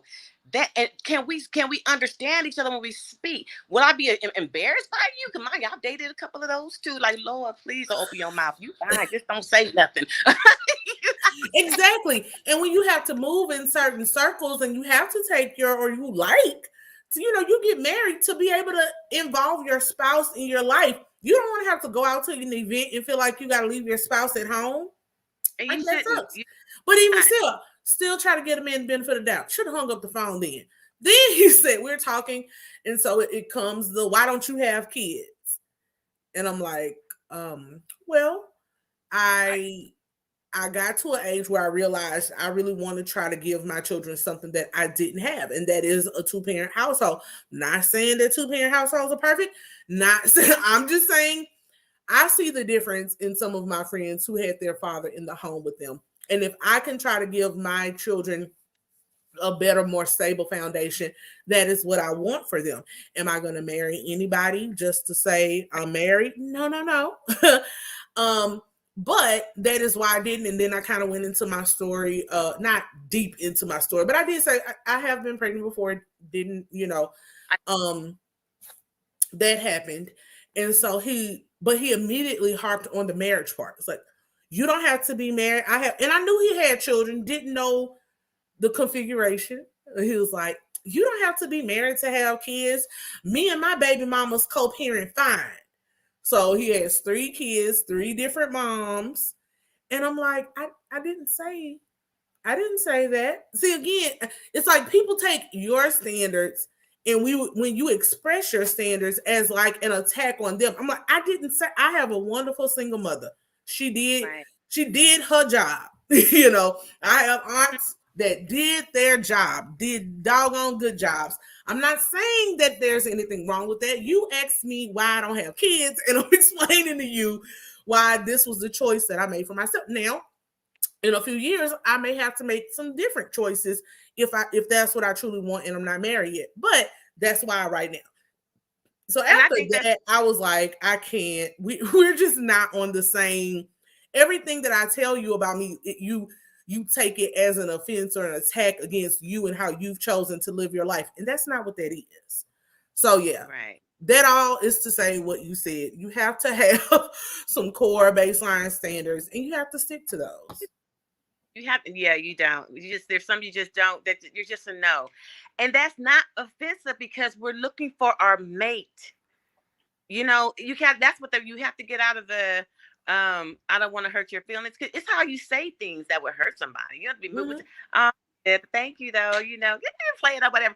You gotta you once you know your standards, that's all you need to be looking for and attracting. And you'll attract that because the more you know you're not, the more you're not going below your standards. And there's nothing wrong with having standards because you have a vision of how you want your life to be with your mate. Mm-hmm. It requires a certain type of mate to be there. And that's for everybody. Everybody's standards, everybody how they see their mate, it's going to be different. And they're going to love on each other. We're all going to be different. Even how you have your marriage is up to how you and your mate choose to have your marriage. Myself, I'm also very biblical. And as much as I am an alpha woman, I want to take care of my man. I'm looking forward to that day. I want to be just like my grandmama because I love that. I think that's beautiful. But a man has to be deserving of it. But if you're deserving of it, I am more than willing to sit down. I'm tired of being in charge. You know what I'm saying? I am more than willing to sit down and just take care of you and you take care of me. And we come together and take care of each other. Yes. You know what I'm saying? Yes. Yeah. And that's what's so But with funny to me sometimes when I watch some of these videos, like over in the manosphere and stuff. Sometimes it's like, sometimes I really don't understand the disconnect that we have, particularly in our culture against the sexes, amongst the sexes, because I'm like, I think some people are just talking at each other and not to each other and not really that, endeavoring to understand the plight of each side. And right. it's just a bunch of blame going on. And so it Right. always cringes me when I hear these like stereotypes and things attributed to quote unquote independent women or women who have a certain mindset, because I'll be honest, I tend to have a lot of some of the same mindsets, but I'm like, you one, you got to look at the history of that. And two, most women I know are good women. They want to be married, like you just said. They want to have that provider and protector, and they want to walk in their natural feminine energy. But at this point, as a means of survival, you have to, until that man that is worthy of being the leader steps forward, you have to lead yourself. And so you have to learn how to do certain things and act certain ways that do tend to evoke, more masculine energy. It's all about the balance. But a lot of times, like in one of the red flags I said earlier, people like to throw that submission part of the Bible around and don't want to bring in the part where it says, men, you must love your wives as Christ loved the church and blah, blah, blah, respect them and all of these things. Like, y'all bypass that just to say, you're supposed to submit to me. And I always laugh at people who are always barking about submission and all of these things when I'm like, most women that I know, submission is natural. If you are who you say you are, and you are leading, and you are consistent, and you are an honorable man who has an actual plan of leadership, and you're walking in your role, she will naturally fall. When we were talking about those guy friends, I told one of my best friends from home, a female friend, I said, girl, I'm not cooking is one thing, but cleaning, I don't aspire to clean nobody's toilet, including my own. I do it because I have to, but that's not, I will gladly, get a housekeeper. I mean, you can get a housekeeper. Exactly. Once a week to do that type of stuff. I was like, absolutely. I have realized that when I am around men that I actually trust and like, I'm picking up and washing dishes. And this is just for my guy friends. If I see them somewhere and their house is a whole mess, I'm like naturally doing things, not on what am I going to get? Or I'm expecting some type of, like, no, this is just as a friend. I want to like make your life more comfortable, and whatever I can do to help, when you get home from work, you have less to do. Right. And so that was very interesting to me because domesticating, you do it because you have to, but I'm not one of those people who are like, oh, I love to cook. I love to clean. I can, of course, I can take care of myself, but is it what I like to do in my spare time? Absolutely not. It's a necessity. And so when I meet someone who inspires me to want to do those things, or that I don't mind doing them for, that's when I know, my energy is different. I'm like, oh, this isn't so bad. But in past relationships, but then you don't want him having, because it's like I'm doing boom, boom, boom, boom, boom, and you want me to cook and clean? Nah. Right. So that you don't want him having any expectations like, oh, he just sits back and now you his maid either. So it's one thing when we automatically, because of, like you said, the energy you feel from the relationship, that you just want to do that for him, whatever. Mm-hmm. But with that, he is not to make the assumption that now he can just come home and just throw his shit out. Excuse me, I'm sorry, stuff all over the place, No, I and get you. it just expect you to do. No. It still becomes a union. You know, we can do it. Make sure you know, don't take advantage of it. Is what I'm trying to say. You're not there to be a man's mate. We do things out of the love and maybe out of what we learn from our family or whoever, but. And You some still people have to, naturally he has have to know how to clean. He has to know how to cook. He has to be able to do it for you. It has to be something that's done together. You know, exactly. my husband cleans better than me, honestly, because he deep cleans. See, I'm gonna keep everything super neat and stuff. And when I but neat, not super neat, but neat. When he cleans, he get up there, smell like it's clean by the time he finished. It'll take him 8 hours to do one room, but it looks like it's been brand new. You know what I'm saying? Yeah. So it's a balance. It's a balance. But I will say, if my husband, if I see his socks, and he gonna do this every night, and I got used to, I'm gonna see his socks. I'm gonna see his jacket laying over here, your socks over here, your tennis shoes over there, and I come right behind him and stick it where it belongs. And it's become nature. It is what it is. But that's when you just kind of fall into it together, because I know who this man is. I know how he gets down and how he cleans. I know how he loves to cook. We have a catering company, so that was good for me because I don't love to cook, but I can cook. And so everybody, so my thing was the dishwasher. I'm like the dishwasher. All my friends know that I'm the dishwasher. Norman cooks. Candace is in there washing dishes and cleaning the kitchen back up. You know, that's our give and take, you know. Okay. Yeah. Because that's what it becomes, and it becomes fun. Especially nowadays, you just cannot go in with a set up mind of what you expect.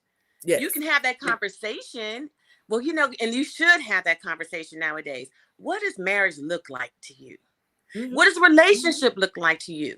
And especially at 38, because you're about the same. I was like 40 something when I finally met my husband or whatever. And I've set when I was like, I'm no longer gonna be this 10-year girlfriend. That was another one I want to talk about, but it won't have enough time, I'm sure. But that 10-year, because I was that 10-year girlfriend, but I had something to say about that too, because it was definitely my choice. Say it. It was definitely okay. So I was in a relationship, and in this relationship, I started with the person maybe for like 3 months, and then found out there was another person. But he gave me this huge explanation about this other person. I called her. Oh no, she must have called me. Some kind of way she got my number. And we talked about it. And everything he said had been the truth. Okay. She said, we are just here like this, and we are just living like that. But she still loved him. But their relationship was basically over. Now, mind you, because he'd already lied to me, and that was never my way to be with anybody's, I don't share. But I was so involved. And I hung in there probably for the first year, and everything was fine. I mean, this is the person that I traveled with everywhere. We had so much fun together. But after the first 2 years, I'm like, this man is never going to commit, because he's always going to be worried about what's going on over here. Then he became my toy. Do you understand? That's the alpha in me. Because instead of me sitting around bored, because it's not that easy to meet, especially when you have standards, that next one. But I'm over here enjoying myself. I feel safe with him. You know, I know where their situation is or whatever. But he's never going to be your husband. So when I would meet somebody else, I would actually meet somebody in between, drop him. He's always been there. Drop him, date somebody else. We're like, okay, well, you're not my husband.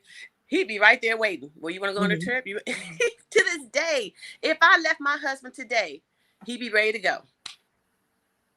Do you know what I'm saying? So I just feel like there's so many, we give men too much power. Women we have our needs too. We enjoy to have fun. And if you have somebody that you feel safe with, and you can emotionally know where you are with that person, because it's all about knowing your emotions. You know, don't give them the upper hand. Do what's best for you too, and let him know that we're actually running on my speed now.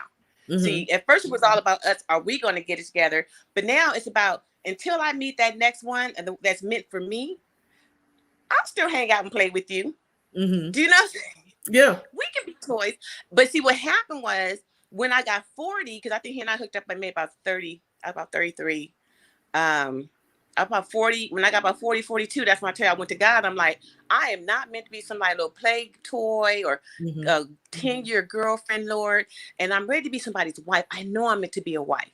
And I had my prayer, and I wrote down everything I wanted in my husband and stuff, and I prayed on it, and asked God to fill my void. And, you know, if I'm not meant to be married, can you fill the void of loneliness and just let me love on you? You know, that within 6 months, I met my husband. We kind of talked about that last time. But within 6 months, I met my husband. He actually had sent somebody else first. And then my husband came right behind him, and he was perfect. Mm-hmm. After 43 years, and out of all the dating I had done, I met my husband. So you just never know. But I do say that it's okay for women to be in charge of them, because we always give men that power of saying, "Oh, I got her." No, dude, I did you. I was enjoying you for that moment, but I'm moving on. But you have to be in charge of your emotions to be able to do that. You got to know the difference. Absolutely. Absolutely. And that's why I often tell like my guy friends, when people are out here playing around and messing around, I'm like, look, most women I'm not going to say they only want, but they respect honesty and transparency.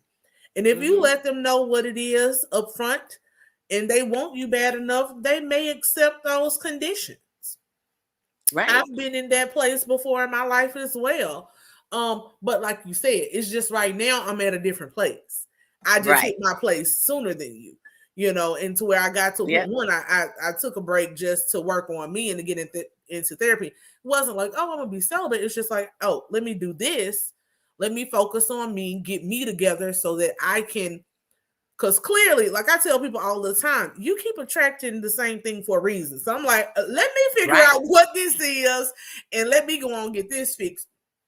Once I worked through some of that, it was just like, I don't want to, I know that's not probably the way people want to look at it, but it's like, why waste it? Like, I don't want a fly by night, a fling, or whatever. I can have those. That's not what I want right now. Not saying that 6 months from now I may want one, but right now it's just like everything that was still approaching was not, like you said, at the standard. So I'm like, why mess up this streak that I have going for nothing? Yeah, for nothing. But I will say, just like you, I'm more of just a monogamistic type person. People, a relationship girl. So there are people where I feel like, okay, if I need to go back and just have whatever, I'm going back to old people. Like, I don't need to re-enlist somebody else. There are people who, like you said, I feel emotionally safe with, or it's you've done it for so long. It's not going anywhere. They're not marriage material. So you don't even have that hope in your heart. Like you already know it. So that makes it easier to have no strings attached. Because it's just like, oh yeah, this ain't going nowhere. This man ain't going nowhere. So I can just go over here and play, as you said, and be done with it. Everybody just gets to different places, and some people never do. I think everybody has different views on sex and relationships and things like that. Just even growing up, I was just never, and that is also an issue. That's another video I'm going to do one day, because me and my friends talk about it all the time. I feel, especially where I was raised, Black girls don't really know how to date. Like, we're not taught how to date. It's like, Derek likes you, you like Derek, y'all fool around or whatever, and y'all go together, and that's it. But that's also because of the standards and the expectations that are put on young girls at a certain age. Because if you with somebody, especially if you've been physical, you can't be physical with too many people, because then you get other labels. Whereas I feel like our white counterparts are taught and encouraged to go out with Billy on Friday, go out with Johnny on Saturday. Next Friday, you're out with Timmy. Like they're taught to date around and see what they like and do what they want, and they don't have the same stigmas attached to them.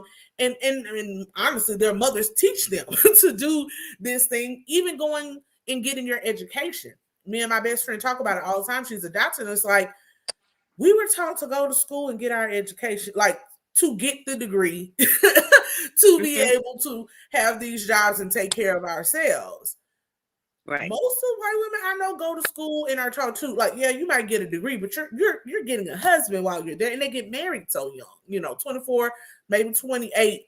They're out there, and so it's just a completely different not only train of thought, but your road is set differently from jump, and so I just want to get to a place where a lot of these stigmas that still exist, I feel, for Black women are self-imposed at this point. You know, even the men and sometimes the older women in our communities, they reinforce that thought process. Wasn't I have you a good date question for somebody you. else last month? Didn't you date somebody else a few? Yeah, 'cause he was trash. He had to go. We, Yeah. you know, it's not just that you have a man or a husband. You want the best one for you. You want someone you actually like, not some because again, we also do physical things too soon because physical stuff, especially if it's good, will always blind the other stuff. Oh yeah. And then 6 months Yep. in, you're like, I don't like him outside the bedroom. What am I Yeah. gonna do? You know, but you're kind of trained to just be right it out, stick with it, make it work, turn them into something that you like, shine them up. And some people you can't shine up. Just Let me ask financially. you this. Let me Mhm. ask you what you think about this. Now that we're talking about what the norms have been and what the standards have been, and now in our society, what you see is the fluid thing. Everybody's just kind of fluid. Everybody's just kind of doing their own thing, where it's man, woman, whatever. Do you think it has something to do with because they got tired of being with the constraints and trying to live up to something they no longer can live up to, and they just want to be free and just want to be happy and have love and joy or whatever and whatever however that looks. And I'm not really saying promiscuity because I think that's two totally different things. Mhm. Um, but you see all these beautiful women and young girls now, and everybody's like experimenting. Like I don't know if you, but we would have never experimented. Mm-mm. But this is an age where people are It's experimenting a and they're fluid. yeah, I That's think what it's they're a using. constant generational, like each generation is becoming way more, I don't know if it's advanced or different or whatever. Because like if you think back to like the Right. 50s and 60s with the whole free love generation, Right. and In 70. Woodstock and all that stuff. It's Right. like all of that stuff kind of brought on this sexual awakening into the United States. And then Black people culturally have always just been more conservative. It's Yes. so funny. Like people automatically align us with Democrats and always think that we're super liberal, but most Black people are actually very conservative, Right. particularly when it comes to sex, love, and relationships. Yeah. Mm-hmm. And I think a lot of that is based in the leftover like slave mentality because we got stigmatized at back then. And the whole civil rights movement and wanting to be seen as just equal humans. Oh, girl, I'm Yeah. gonna go deep. I'm finna go deep, but I mean, Don't 'cause dig, literally, girl. that's where the mindset goes. It's all of these people were fighting to just be human. So if you're fighting to just be human, and these people who you're trying to get to consider you as human are demonizing everything you do, you then are like, I can't do any of these things. Look at how we were back in the day. I see pictures now. We always laugh about like what people look like. Lord, no, Lord, let's not get on the bonnet debate. But what people used to wear to the airport versus what people wear now. I remember. I was raised by a mother where even if I was going outside to play, it was a coordinated outfit and it had to be ironed. Yep. There was no such thing as play clothes.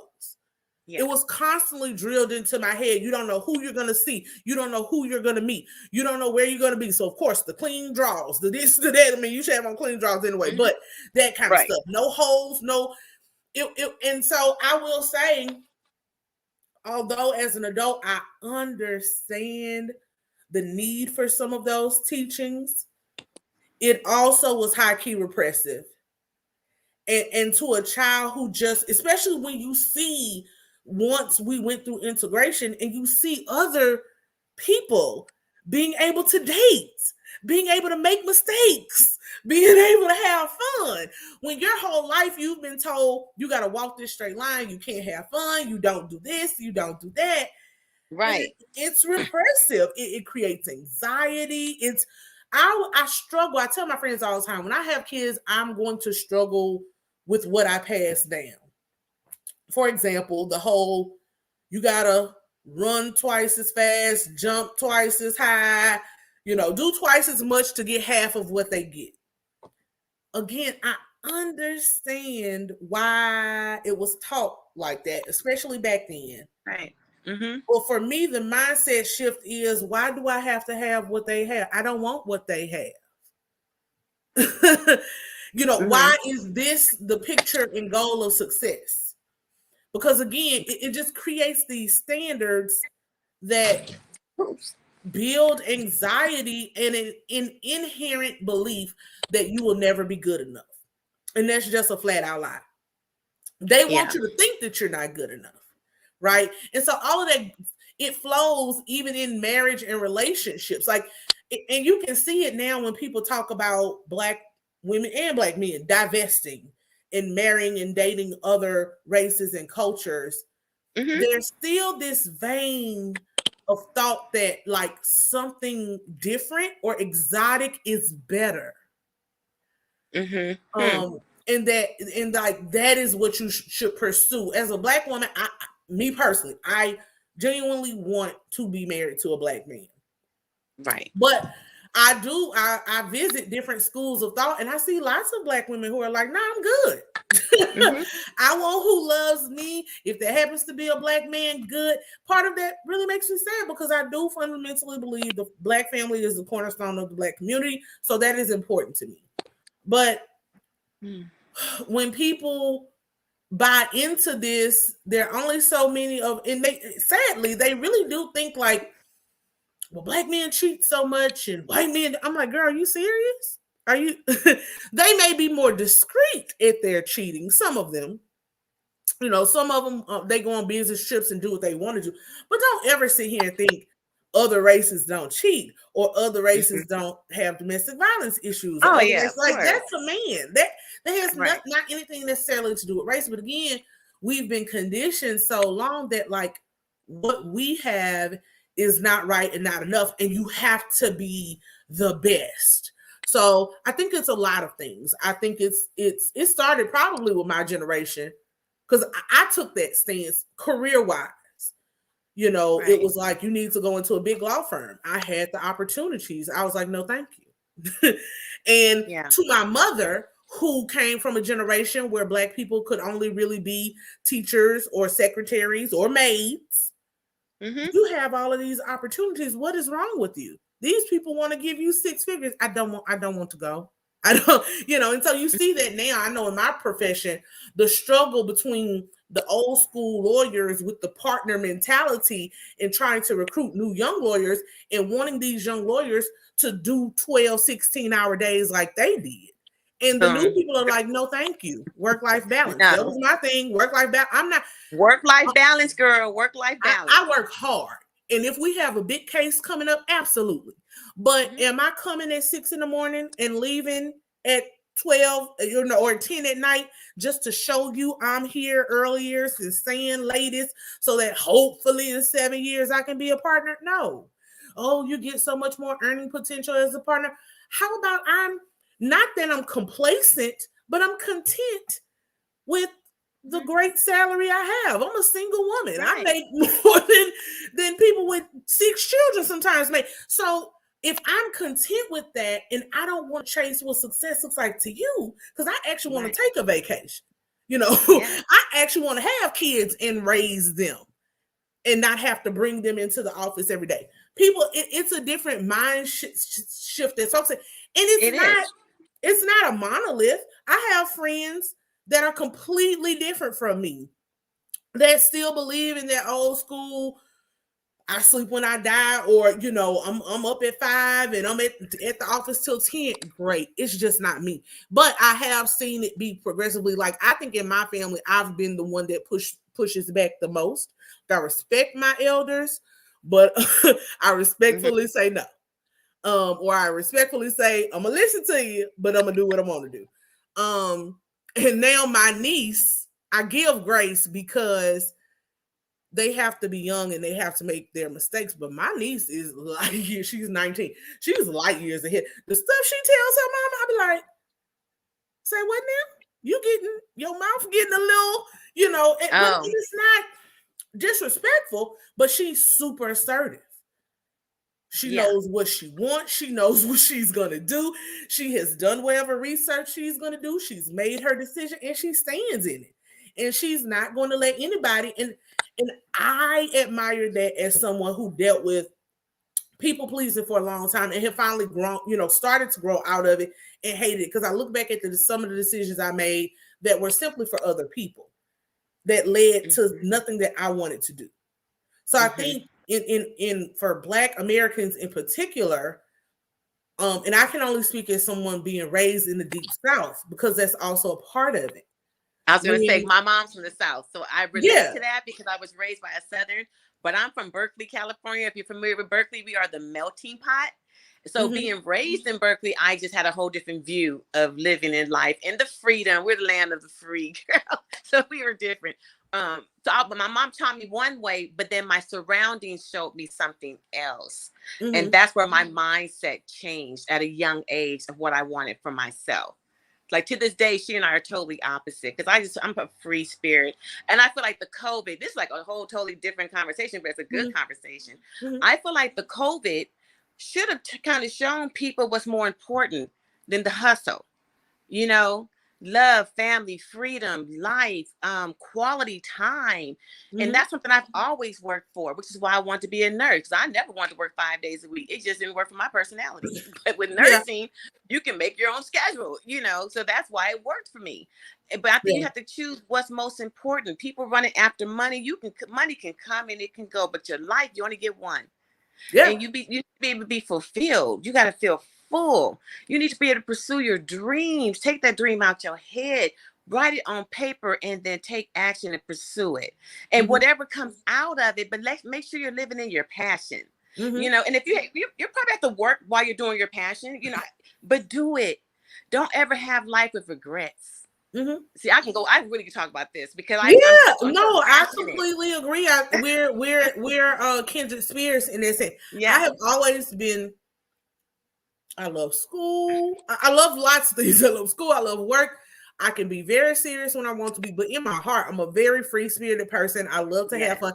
I love to try different things. I was showing one of my coworkers the divorce court screenshot that I did the other day, and he was like, "How did you even think to do that?" I'm like, "What you mean? They had an email about the virtual audience. I emailed. I want to be on." He was like, "I would never think to do something like that." I was like, I do whatever. And it has always been that. So for me, like, one, coming from a very conservative family, but then also law school is I hated law school. Jesus.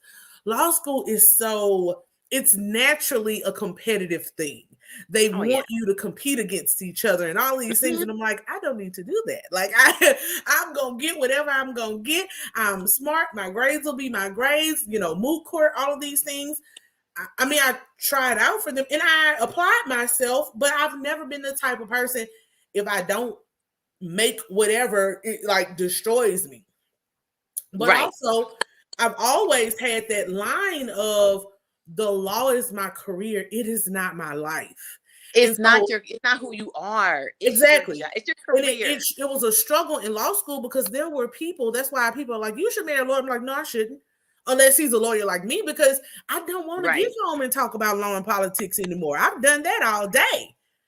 Somebody, Danira, I hope I'm saying your name right, but Danira made a comment earlier and I stuck it up on the screen. She said that she's very she's submissive at home because she has to be more dominant and aggressive at work. And I agree. That's me. It's like I have to be dominant and super assertive on my job.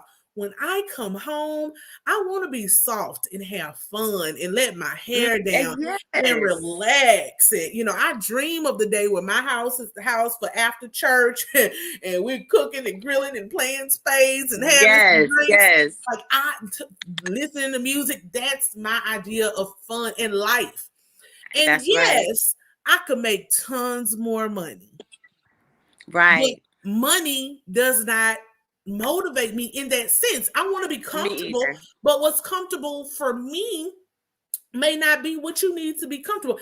I don't like right now as a single woman, people, you got buy a house. Like at most I would get a 3-bedroom house. And even that is a lot because it's just me. I don't need, even when I have kids, I'm like, okay, maybe 5 bedrooms at most, but people go buy these 4,000, 5,000 square foot homes. And again, if that's what you want, fine. When I see stuff like that, I immediately, again, go to thinking, who's going to clean them toilets? Like, I don't want that. Who's going to pay the utilities? Who's paying these property taxes? And even if I have the money to spend, there are other ways I want to spend my money. Like it just let me is ask you what it this. is. Do you own your own property? Mm-mm. Okay, so I'm gonna say this to you. Yeah, I would definitely own my own property. Well, so that's not saying you have to get a 5-bedroom house. My first piece of property was a condo. It's a 2-bedroom condo, and it's still nice. And then I went to the next because it's a great investment. It's a long-term investment. And you're paying somebody else's mortgage when you're paying them. I hear you, but see, even that, I don't really push that on, and I know you're not pushing that. My thing with that is, one, I'm not ready, but two,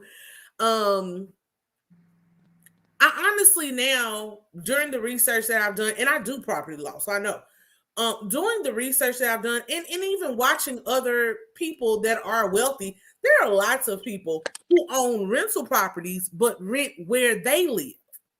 I, as a single woman right now, I enjoy the convenience of when something breaks, come fix y'all stuff. I don't want the added, oh Lord, my refrigerator is out. Oh, what's going on with the HVAC this week? Oh, wait, I need to call a plumber. I don't want that. I'm good. I don't want that stress in my life right now. I'm trying to get other projects off of the ground.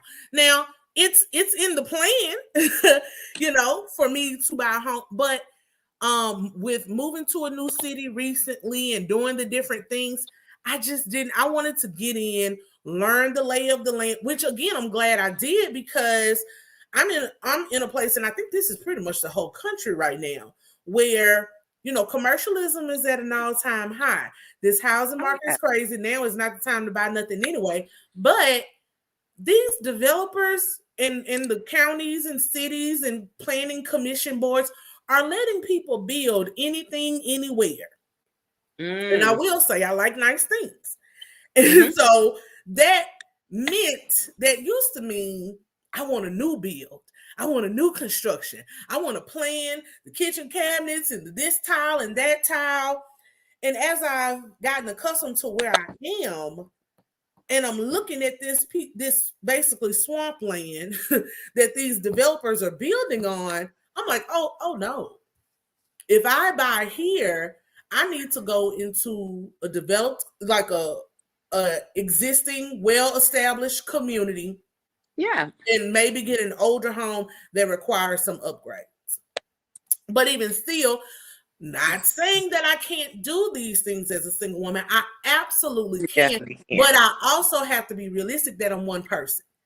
And I have a 9-to-5, and I have other interests. So, but as someone who has dealt with housing always be law, devil's advocate on this. I'm sorry. Let me just finish. As someone who has dealt with housing law for the last 8 years, I do not have the time or the patience to argue with the contractor.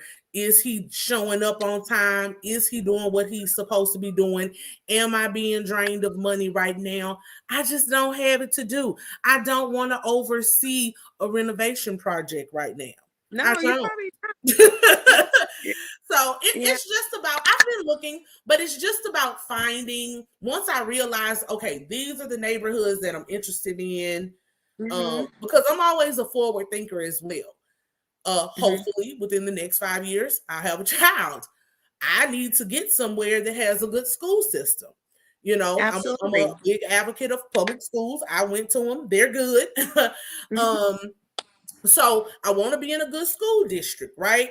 I want to, like I said, be in a nice established home with an actual yard. The crap that they're selling now in these new bills have what look to be sandboxes for their yard. I'm not doing that, because once I get my house, I want it to be my house. I want a dog. I want my dog to have a yard.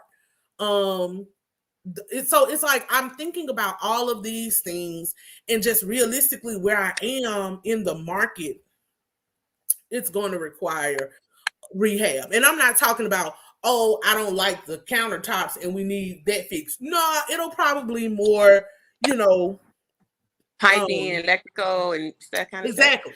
And I just don't. I watched my coworker, and he's married and he's a man. I watched my coworker go just through a kitchen rehab. And what should have taken 2 months at most ended up taking 6. I don't have time. Like I don't. And it's just interesting to me when I look at different models of wealth, because like where I live, I see some of the older people that live in this community. One man has a Maserati, and so when I would walk around, I'm like, you have a Maserati in a townhome or a park, a condo complex? Like, why? What is going on here? But I really looked at the fact that a lot of wealthy people will own their, like I said, he has rental properties, I'm sure other places, but where he lives, he likes the convenience of, like I said, calling somebody else. So I get both mindsets, but absolutely, I will own property one day. And probably one day soon. It's just I had to figure out the lay of the land and what I really wanted to do. I don't jump into, especially not a decision like that. And you don't jump. You don't jump. You have a good realtor. I mean, you have inspections done, and you have to have the other mindset, because everything I heard was like the negative parts. I personally, thank God, have never had all that. And I've been on my own property since 1998. I started at 33 years old. And it's been amazing for me. Now, I am from California, and our prices are a little bit higher. We have big booms as far as, you bought a piece of property for $100,000, now it's worth $500,000, that kind of thing. But I also did research like in Texas. I'm still looking at Texas. My husband and I are looking at Georgia right now to buy some property, because it was the most stable, and it is still the most stable. But it is about where you purchase. Absolutely.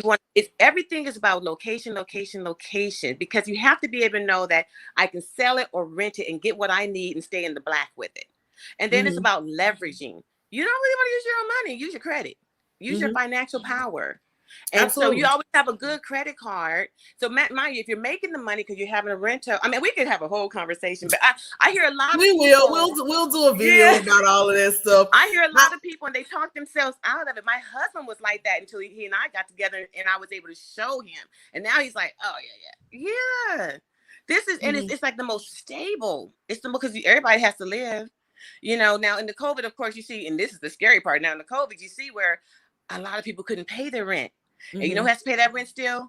The landlord, because they don't own it outright. They still have to pay that mortgage. So yeah, things can happen. I'll talk to you because I'll show you ways around that. Well, no, I told you. But there's so much money to be made. It's so funny how life has set me up in each step to actually walk a career path that will definitely pay off for me. Whenever I decide I want to step away, I can be a consultant and all types of things, because this is what I've done. I've done real estate and property law for the last 8 years. And now just working on the government side of it. I did the tenant landlord and litigation side for a while. And then went to the government side. So I know a lot. And what was crazy was, even in law school, like I worked at Home Depot on the weekend. So I saw somebody saying, you can do certain things yourself also. See, again, it's not that I can't, it's do I want to. I know how to lay a full floor of tile. Am I getting down there to do it? No. I would do. You don't have to. You don't have to. I will oversee it so that I know that you're not shortchanging me, and as soon as you leave, these tiles are popping up or cracking. But I'll make you a table or something. I don't want to. You don't have to be that kind of hands-on. It's always but that's what I'm saying. I know I have full. There are some things that I'm absolutely willing to do. Paint, all that kind of stuff. I'm more so talking, and those things don't bother me. I'm more so talking about full-on rehabs to get a home. I don't do that. Because that's the other thing. If I'm spending my money, it has to be to my quality, and it has to look how I want it to look. Again, not necessarily walking in, but that is why I have always been kind of inclined to new, to new builds, because I'm like, it's new, it's shiny, nobody has lived in here but me. I agree. But the area that I live in, and I think this is an issue, like I said, countrywide, but definitely in Louisiana, we keep having all of these like 100-year weather events that supposedly only come 100 years, although they're coming like every 4 to 5. So you had Katrina, then you had Rita, then you had, it's like hurricane on top of hurricane, flood on top of flood, places that used to not be in the flood zone are now in the flood zone. Right. And because of the overproduction and development of homes, a lot of like that's not what this land was built for. It's not what it was meant for. They're literally I'm watching them take away natural drainage, natural ditches, building them up. I'm like, your house sits on top of a swamp, literally. Like, I saw a backyard. I promise you that backyard could not have been more than 6 foot by 6 foot wide. And it was like, this was the back door and the backyard slanted. I'm like, could you imagine your children? Like, as soon as your children go out the back door, they rolling down. I mean, it's gonna be fun for a while till they're rolling down the hill. Like, who? No, girl. When they started these homes at like $250. Like, who is paying $250,000? And again, I know some people would think like that's cheap. No, you have to think about where you're from. Houses in like Louisiana and Mississippi used to be like $100,000. Funny story. I asked my mom one time when I was looking at a house, just for curiosity, in 1983. I'm like, what? When you bought our house, the house I grew up with at home, why? How much was it? She was like $32,000. I was like $32,000. I know, right? I was so mad because the starter home stuff that I was looking at was at least $150 or more. And so I'm like, who? And just to show perception, one of my best friend, he fancy. I love him to death. But we were studying for the bar. We hadn't even gotten like good in our careers. And he's like, oh, I was looking at some starter homes for $350K. I'm like, sir, what kind of starter home is that? And again, these are Louisiana prices. So this is like a lot. I'm like, so like, I just always think very practically on that level. I'm a single woman, have some friends, but I don't really have the need for that. I like safety. I like security. So those are my primaries right now. People will try to push you into something just to say, oh, you have property. It doesn't matter if I have property and it's in the hood and I'm worried about a home invasion every night. I don't want to live there. So no, you don't just buy anywhere. Yeah, until I find something in a really good community in the school district that I want. That's also the biggest thing. But definitely in a little while, I'll be, I'm Unique says, why are they allowing them to build on a swamp? Well, so lots of developers get waivers and they do they say, oh, we're going to build up above the floodplain. We're going to build up above sea level. But Mother Nature is Mother Nature. And when that ground starts to shift, and that ground swell comes through, it's worth nothing. So that's why I'm like, I'm good. I'm good on it was so many things where houses look beautiful. That's why I'm a definite fan of not just getting on Zillow and getting on the internet. Get in your car and drive over there because it looks gorgeous. I was ready to sign on the bottom line. Went to one development. It literally was like a jungle behind the thing. And so again, people think because you're from the country, you're country. I'm not. I didn't deal. I was pretty much very sheltered. I didn't deal with snakes and other creepy crawly things. Girl, so just seeing those things, like I'm like, I don't know what's in that entanglement back there. I don't know what that is. I'm not buying a house out here, but it was an A school district, and the houses looked gorgeous online. But they had literally taken this sliver of land and carved out enough for then they'll have, girl, they do such corny things. It'll be like a 10-house subdivision and they want an HOA. For why? Why? Again, just to make it seem like it's elite and it's new and we have a housing associate. Girl, for what? The 10 of y'all can get together and decide what y'all go to. It's not that serious. So yeah, well, they're definitely red flags. So it's always good to do your homework. Simple as that. You don't just buy anything. So yeah, and the soil and where things are built, that's where a lot of people go. But that's where your real estate agent is supposed to be disclosing all this stuff to you. That's where your inspections come. Because it's super important to know what you're built on, how that foundation is. All that's a big part of it. You do have to do your homework. You don't just buy anywhere. You said you're in Texas? I'm in California. Oh, okay. I think Cali might be a little different. So the South is starting to get a lot of like big companies that come in and buy up things. So one that's really big is D.R. Horton. The other one is called DSLD. So it's harder to have that balance because usually what happens is the developer gets it, sells it, makes this subdivision, and it's like a one-stop shop. You go into the model home, the seller is right there, the realtor is right there online. So unless you're bringing your own realtor to the table, right? But a lot of times they'll give you incentives to take their people, to use theirs, to use their people, to use their financing. Exactly. So what you're saying, a lot of time, I'm not saying that people aren't doing their jobs. I'm just saying some things aren't as explicitly laid out. And honestly, a lot of people don't know to ask the questions. I'm in the industry, so I know how to ask the questions. But again, there are so many people out there with my initial mindset of it's new and shiny, until they're in for a year and, cabinets are already falling apart because they're, it's new build, it's not custom build. Because custom takes money. So although it's new build, there are still a certain set of color of cabinets that you have to choose from. There are certain finishes that you have to choose from. And you can customize from those things. Yeah. But it's all, mass manufactured kind of things that they just put together, the lowest grade carpet, although it looks good to you, when you don't know the differences.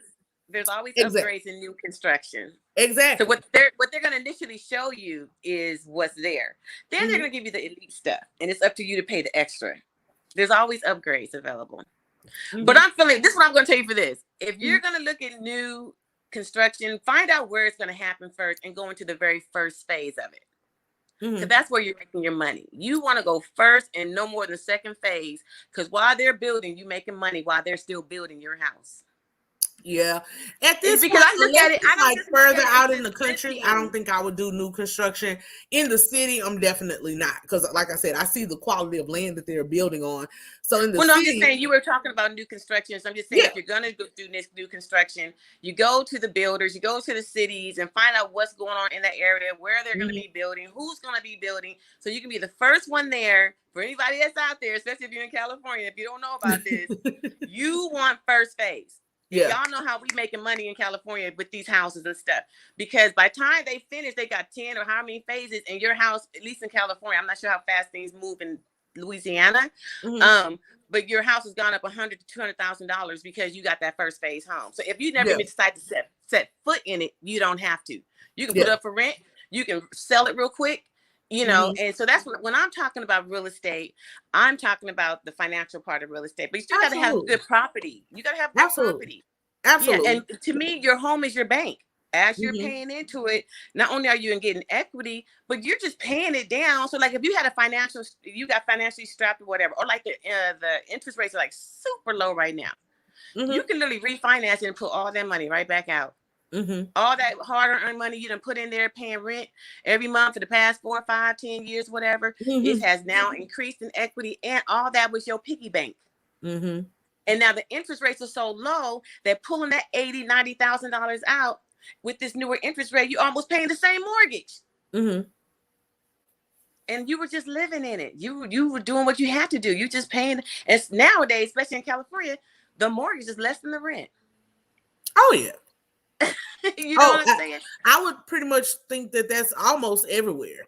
Except I think there are still some places, especially in the like Northeast and Philadelphia and probably in Detroit, Chicago. Like when I'm watching people talk about flipping homes and things like that, it's like you kind of need to be in that type of place where they have land banks. Yeah, where they have land banks where you can get properties for dirt cheap.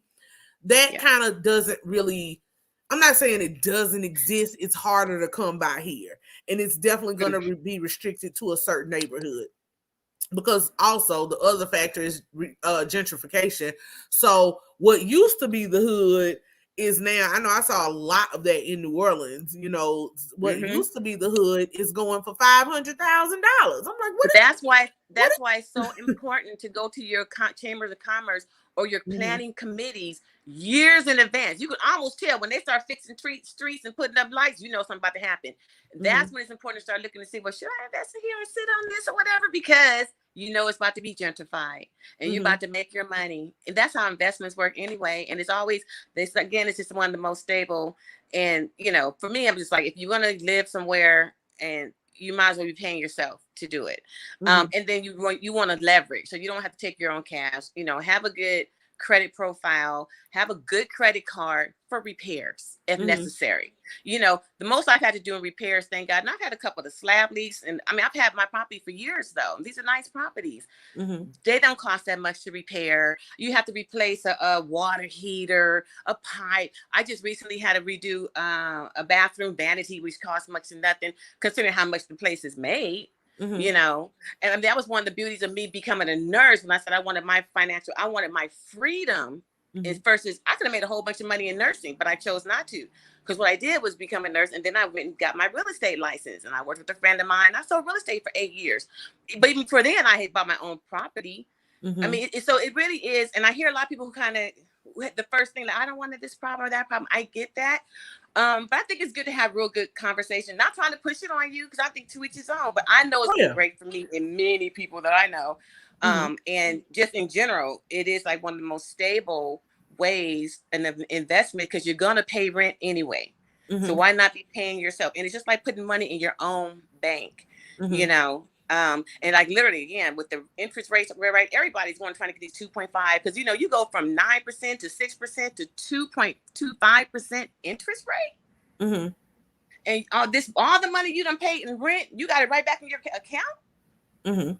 And we're not talking about 10 and 20, we're talking 80, 100, $200,000. Or for some people, depending on where they bought, like places that were being gentrified.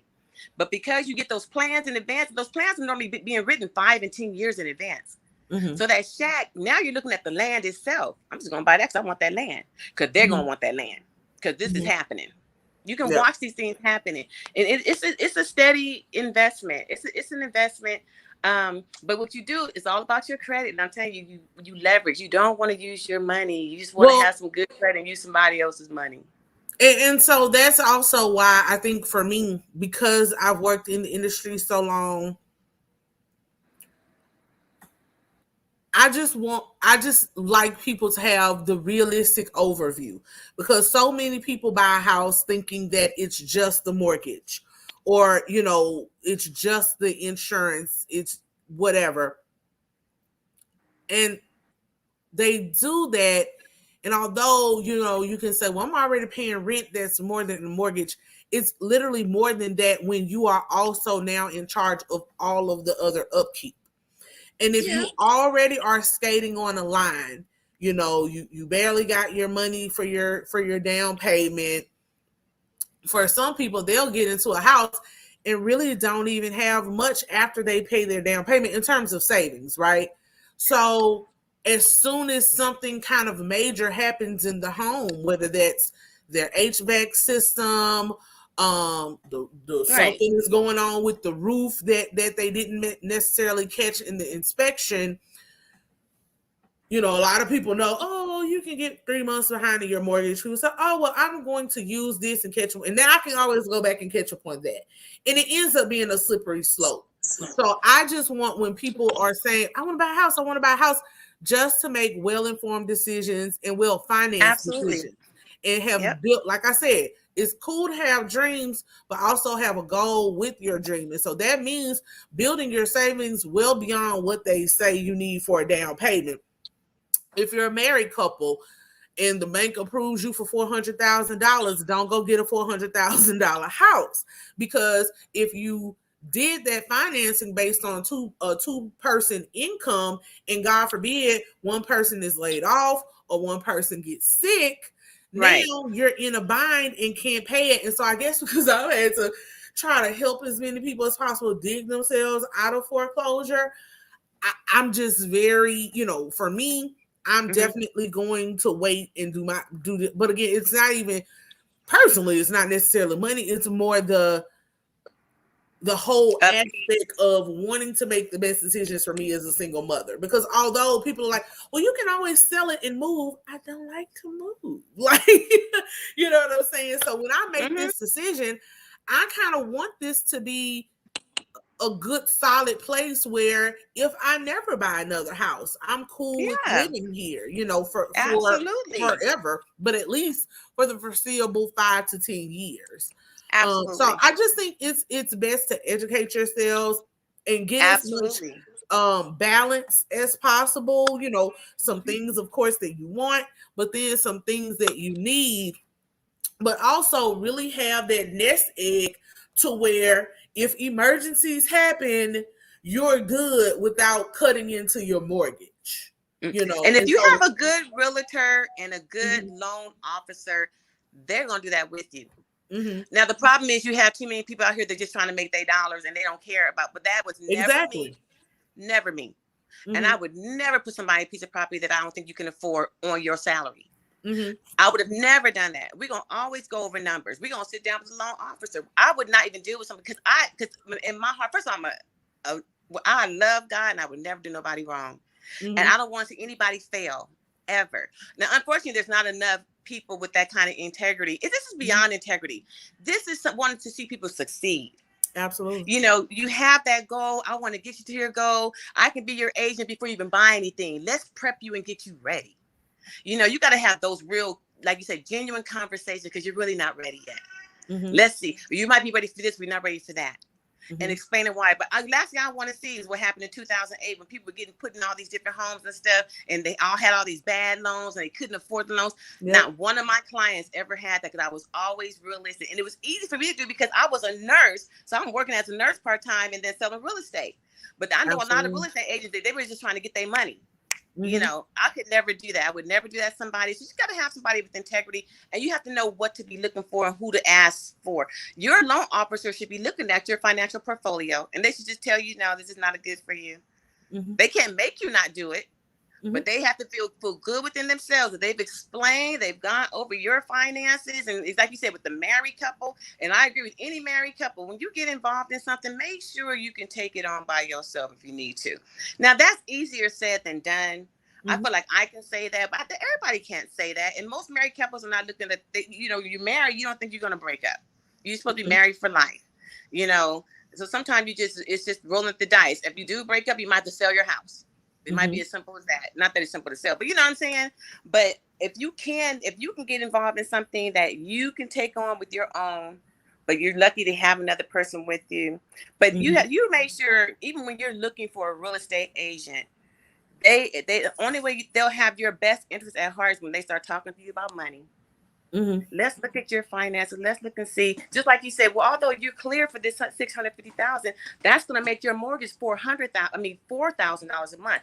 That doesn't look like it's going to be comfortable for you. So you probably don't want to go that high. So you might want to stay over here and get, you know, in this range over here. Let's look at for you right here, because I don't want to put you in a bad situation, because you will feel that in the end. If you feel like you put somebody somewhere and they lost it, you should feel bad. And I ain't gonna say everybody feel bad. I would feel heck of bad. Well, that's what I'm saying. Some people don't, you know, it's, you know, people who are capitalistic minded, it is what it is. They're trying to maximize their percentage of the cut. So it's just a lot. And so since I've done it so long, and I've seen so many people, even elderly people, with getting into these reverse mortgages, and it's really hard because, like you said, sometimes for some people this is their only option. But my thing is making sure people are armed with education. And then of course they make their own decisions. But for me, I'm always going to make really well thought out and well researched decisions. And I'm glad I've always kind of, God has blessed me to kind of, even when I want to dive face first in, I step back and I'm like, wait a minute, because when I moved, I'm like, oh yeah, within 6 months, I'm gonna be. I had been on Zillow for like a year. I had been on Zillow, getting all the alerts. I want to move in this community, and I already saw this floor plan, and I love this. When I actually went on site, I'm like, who's buying this?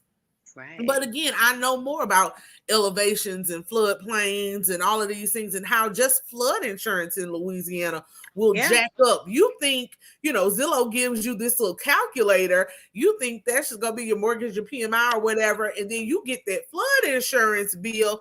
That's something completely different. So, just kind of making people aware, and then you're upside down or house poor because now the neighborhood has took a turn because we get one of these 100-year floods in 2 more years, and now no one wants to buy in that area because it was infamous for flooding in the last big flood they had. But it's a lot, and so definitely absolutely home ownership is essential to wealth building. I will absolutely agree with that. Investment properties mainly as well. And as you said, if you utilize your first home and use that equity to build and get your investment properties, like that is definitely a way to do it. I think one thing that I learned in other spaces that I never knew is really what I may consider, and that's made. But again, you got to think about your personality and things like that and what your end goals are. But I actually have a lot of friends when I lived in New Orleans who made their first properties multifamily properties. I love that idea too. Yeah. And so like my old boss, and I don't like to put race in it, but I mean, it's true.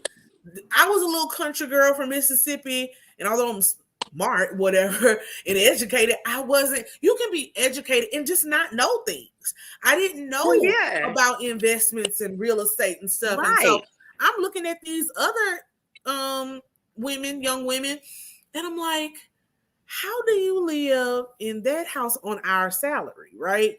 Well, one, generational wealth. They had somebody write a fat check for that down payment or that deposit. Right, not deposit, down payment. So that was one thing.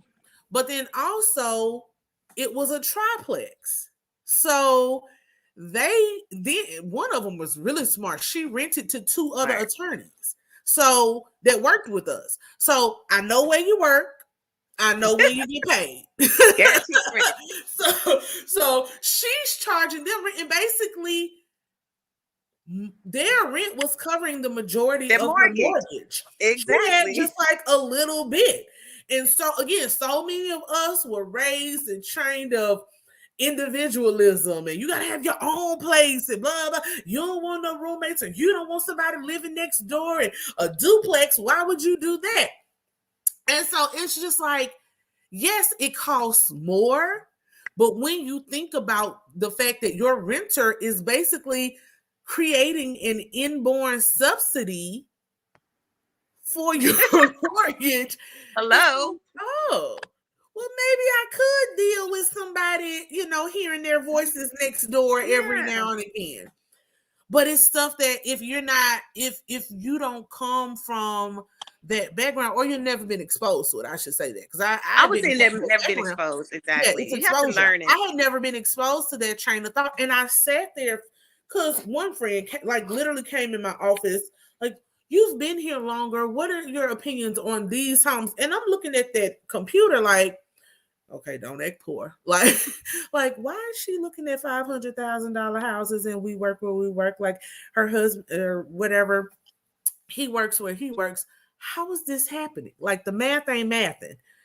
But it was because dummy, like she, their parents, whoever, were prepared to put down a hefty portion to get this into, and then on the side, like the other side of the house was already rented. And that person was paying so much to where their mortgage was only going to be $800. Like, what? And then when their person moved, they ended up turning the other side into an Airbnb. So now you're not even getting monthly rent. You're getting, for all these people that want to come to New Orleans and get drunk on the weekend, you're charging $200 a night or whatever you're charging a night. Right. Yep. Which again, on the business side, wonderful. As someone who worked in, landlord and tenant law and housing industry, short-term rentals really hurt, New Orleans. It Yeah. really created an impact for the people who actually live there, because so many people wanted to make the money of the short-term rental that then now the regular rental population has nowhere to go. Yeah. So it's complicated. It's complicated. Yeah. It's a lot. Yeah. And so for me, it's always a balance between, like you said, yes, I want to make money. More is great, but I'm also comfortable, and I don't I like there to be a balance in society. And I just am one of those people who feel like it's kind of part of my life's duty to help create that balance. And when you have that kind of fundamental personality versus someone who is very commercial or money based, it's always going to be it's what we see right now going on in the country, commercialism, how this country works versus people who have, I guess, more what some people would call socialist thinking. So it's like, is it the government's job to do this, or is it the government's job to do this? I think in order for our society to effectively work, there has to be a mix of both. Absolutely. And right now, a lot is out of balance. Like, a lot is out of balance. But it's because, like, the working class has been held down for so long. All of these, there are labor shortages. No one wants to come to work anymore. Well, that's true. You're paying them $8 an hour. I wouldn't want to come neither. Down in California, they raised it. I mean, we have people, they're paying $22, $25, and they don't want to come to work because they're getting all the free unemployment right this minute. And they have that extra that was going with it. So, they're getting more from unemployment. Well, that's about to go away. I think the working force is about to kick back in. And my husband works as a director where he works. And like I was trying to help him try to figure out his scheme, but everybody don't want to work full time. People have gotten to this point, like, they want to enjoy their lives. They don't want to spend their whole day working 9, 10, 12, just because you keep offering overtime and they're never home. They are they're seeing what's happening in this COVID, and they want to be home with their families and love on each other. And I'm telling you, y'all need to start opening them up some part-time stuff where they at least they're more likely to show up, do their work, make their money, and be able to go home. And times are changing because this COVID, I think, has changed a lot of people. Oh yeah. They realized they were losing out on what should be most important, and that's love and family and quality. But in the meantime, you still have to work, and the money's just not going to keep coming into your hands without working. Sweet, the mentality is going to have to change. Yeah. Sweet Diva, hey sis, she says, has anyone used the NACA program? I have never used the NACA program. When I was in New Orleans, I did attend a class for them. And I will say, just do your research. It is a very good program. The biggest thing is that they take away the PMI. And like Candace was saying, they really do work with you on your finances. They are not going to let you get into anything where you're going to be, at least initially, you're not going to be overhead with them.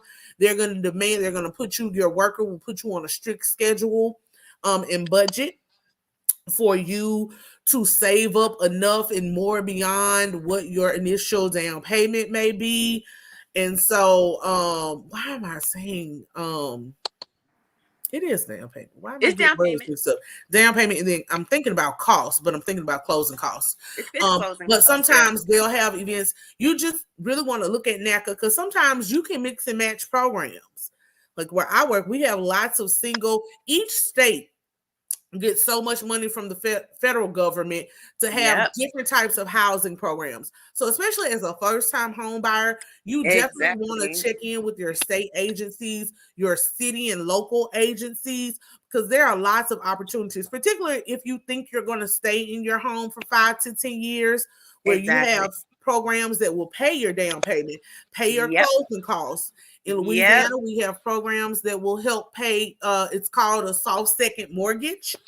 And again, if you stay in the house, there's another mortgage attached to it, but it literally takes, some people I've seen get $30,000, $40,000 worth of assistance in the soft second mortgage program.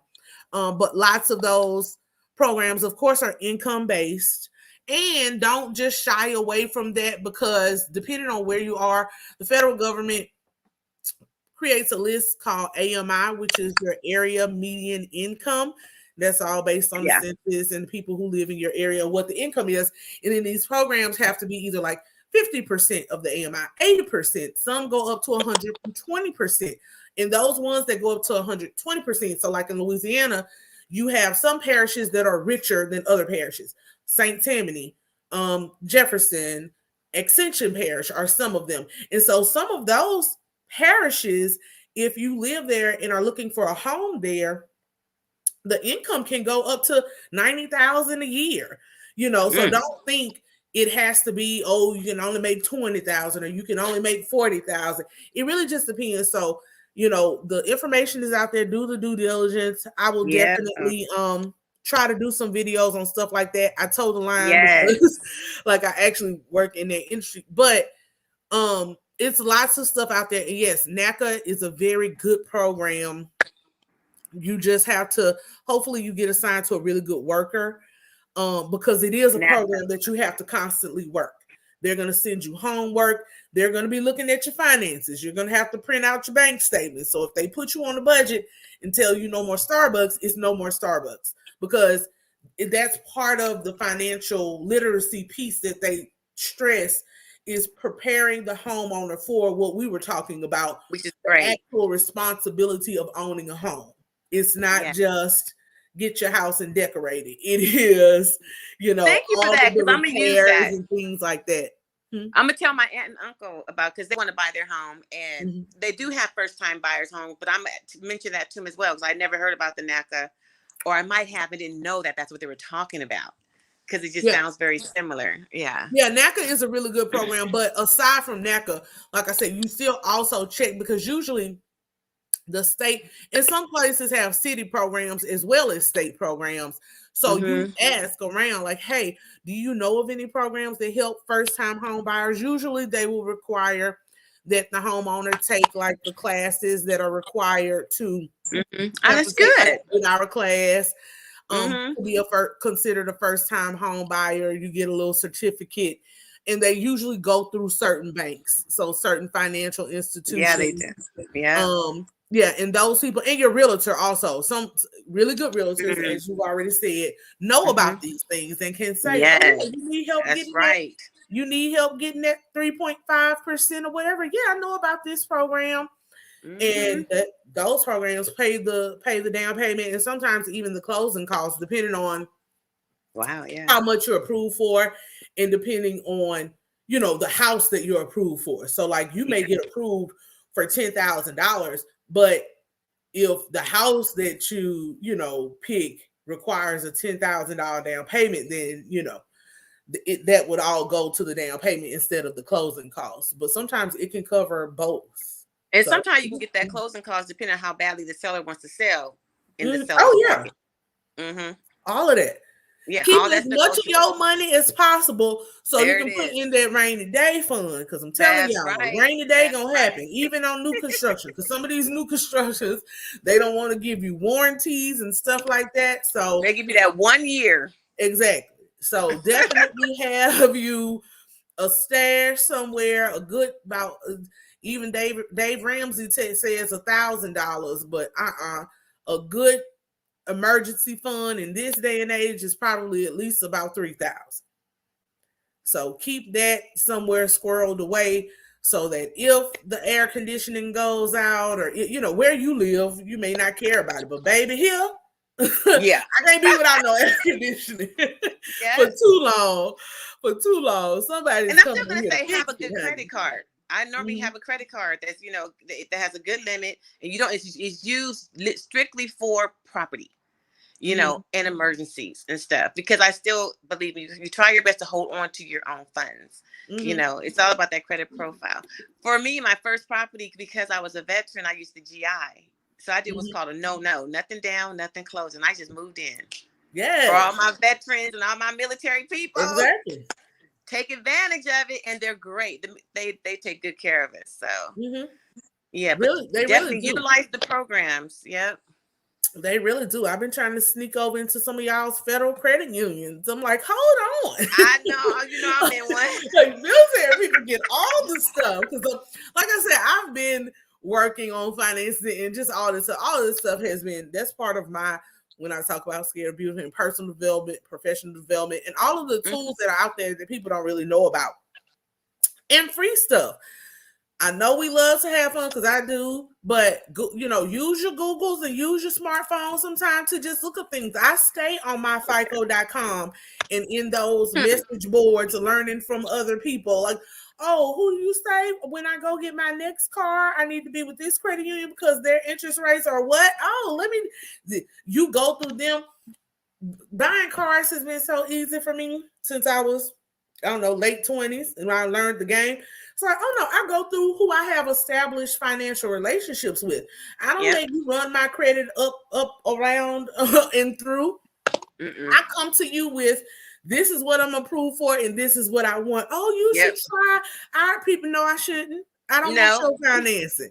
You know, can you guarantee me that I'm gonna get that 0.5% or whatever it is? No, okay, I'm sticking over here. That's right. It's just so much that is out there. And if you weren't born into it, or if you didn't have parents, my mother was a wonderful mother, very strong in certain areas, just wasn't her biggest thing on finances was don't get credit cards. Other than that, savings and wealth building and investing and all that, those weren't conversations. I learned mine in life. My mom didn't have anything at all. And I'm actually the one that helps take care of everybody. Now, my grandparents did. They owned, but they weren't rich. I just had a grandfather who was military, who used his GI, bought his house, but nobody was rich. Nobody had any real financial. I learned it as I started growing up and being around people. That's why it's so important to be around people who can uplift you. They're doing something you want to do. You need to, don't hate, congratulate. Girl, I love your wins. How can I get some? Show me what you did. I learned a lot. When I first went to go buy, I bought a condo. Oh my God, everybody was like, oh, don't buy a condo. Don't, you're going to have home association. I went forward what I knew to do. I had done my own research. I met this great realtor, whatever, and I moved forward. Because most people that are telling you what not to do, they've never done it themselves. How can you tell me what not to do and you've never even done it yourself? And that same condo was able to purchase multiple homes. That was the beginning. And that same condo is now the house that I have my mother in that she loves. It's a beautiful home. You know what I'm saying? Because my mom, she's not rich. She didn't prepare for her future. Like she didn't. The best thing she did was tell me and my brother what we could do in our lives. And that's whatever we wanted for ourselves, to pursue it and work hard at it. And, and so she gave us that confidence. But it's funny, as we talk now, she didn't have, my mom went to law school, but she never finished. I think she had a fear of success. Everything she started, but she didn't finish. That's in the book that I wrote too, just in the beginning, because you have to know where people come from. I did not come from wealth. I did not come from people who necessarily had a great financial understanding. But what I did do was start educating myself around other people. One thing my mom always said was buy your own. But she never did it. But I knew that you should, because I knew my grandparents did it. I didn't understand it really initially. But as I started getting older and became my own person and I wanted more for myself, then I was willing to learn. I don't allow yourself to be stuck. Be willing to learn, I definitely had no silver spoon. And the best thing that happened was I had a GI Bill that said, you can do a no, nothing down, nothing closing. Because I didn't have any money. I was making $17 an hour in California when I bought my first property. I think my credit score was like 600. My interest rate when I bought that condo was like 6%. I mean, which is high now, But I went from an apartment that was a 1-bedroom paying $500 a month to in this beautiful neighborhood, because location is everything, that was only paying $700 a month, $200 more. I figured that out real quick. How you make that happen? You know what I'm saying? It had a home association, but the home association does everything outside your home. So when I say these homes that I bought back in 1998 look just as good, and they were so well made that they're still very up to date. Like they still look very like yuppie-ish, because they had such a great structure to them that they're still, and now that they've gone up so much. It's a process. It's a journey, but it's so much worth doing. And a lot of the education you get, you might not get from your family because they might not have ever done it. But always be open to learn from other people. Always. And that's what I think probably is part of my main message when I talk about, tomorrow we'll be talking about Married at First Sight and other things. That's, for me, I'm always thinking about, what can I learn from this? Even in the midst of the laughing and the tomfoolery, what can I learn from this? Whether that's good, bad, like what I should do, what I shouldn't do, what I should look out for. Yeah. I'm developing another series that I want to do that I think will be really fun on some things. But that's literally how I relate to life. Like, even when I'm watching movies, I'm like, what is I think it's because I'm an English and a literary person at heart. I'm always thinking, like, what's the running theme here? What are we really supposed to get from this? And my friends always laugh at me because it's like, you'll find something deep in the middle of Menace to Society. I'm like, yes, those were life lessons. Those were, looking at old dog them and saying his jealous self. Like, these were not single. Why am I mixing up Menace to Society and Friday right now? But anyway, yeah, it's like that type of thing though. So always, and even people who you think you are polar opposites from, who you may be even a little intimidated by. Like I said, where I'm from, it's really black and white. When I say really black and white, I believe that. Really black and white. So I was kind of sheltered. Then I went to a HBCU. I went to a PWI for law school. Went back to a HBCU for social work school. But even in my career, I've mainly worked in a lot of black spaces. So like when I moved and getting in the new industry, it's like, oh wait, it's a lot of other people around here.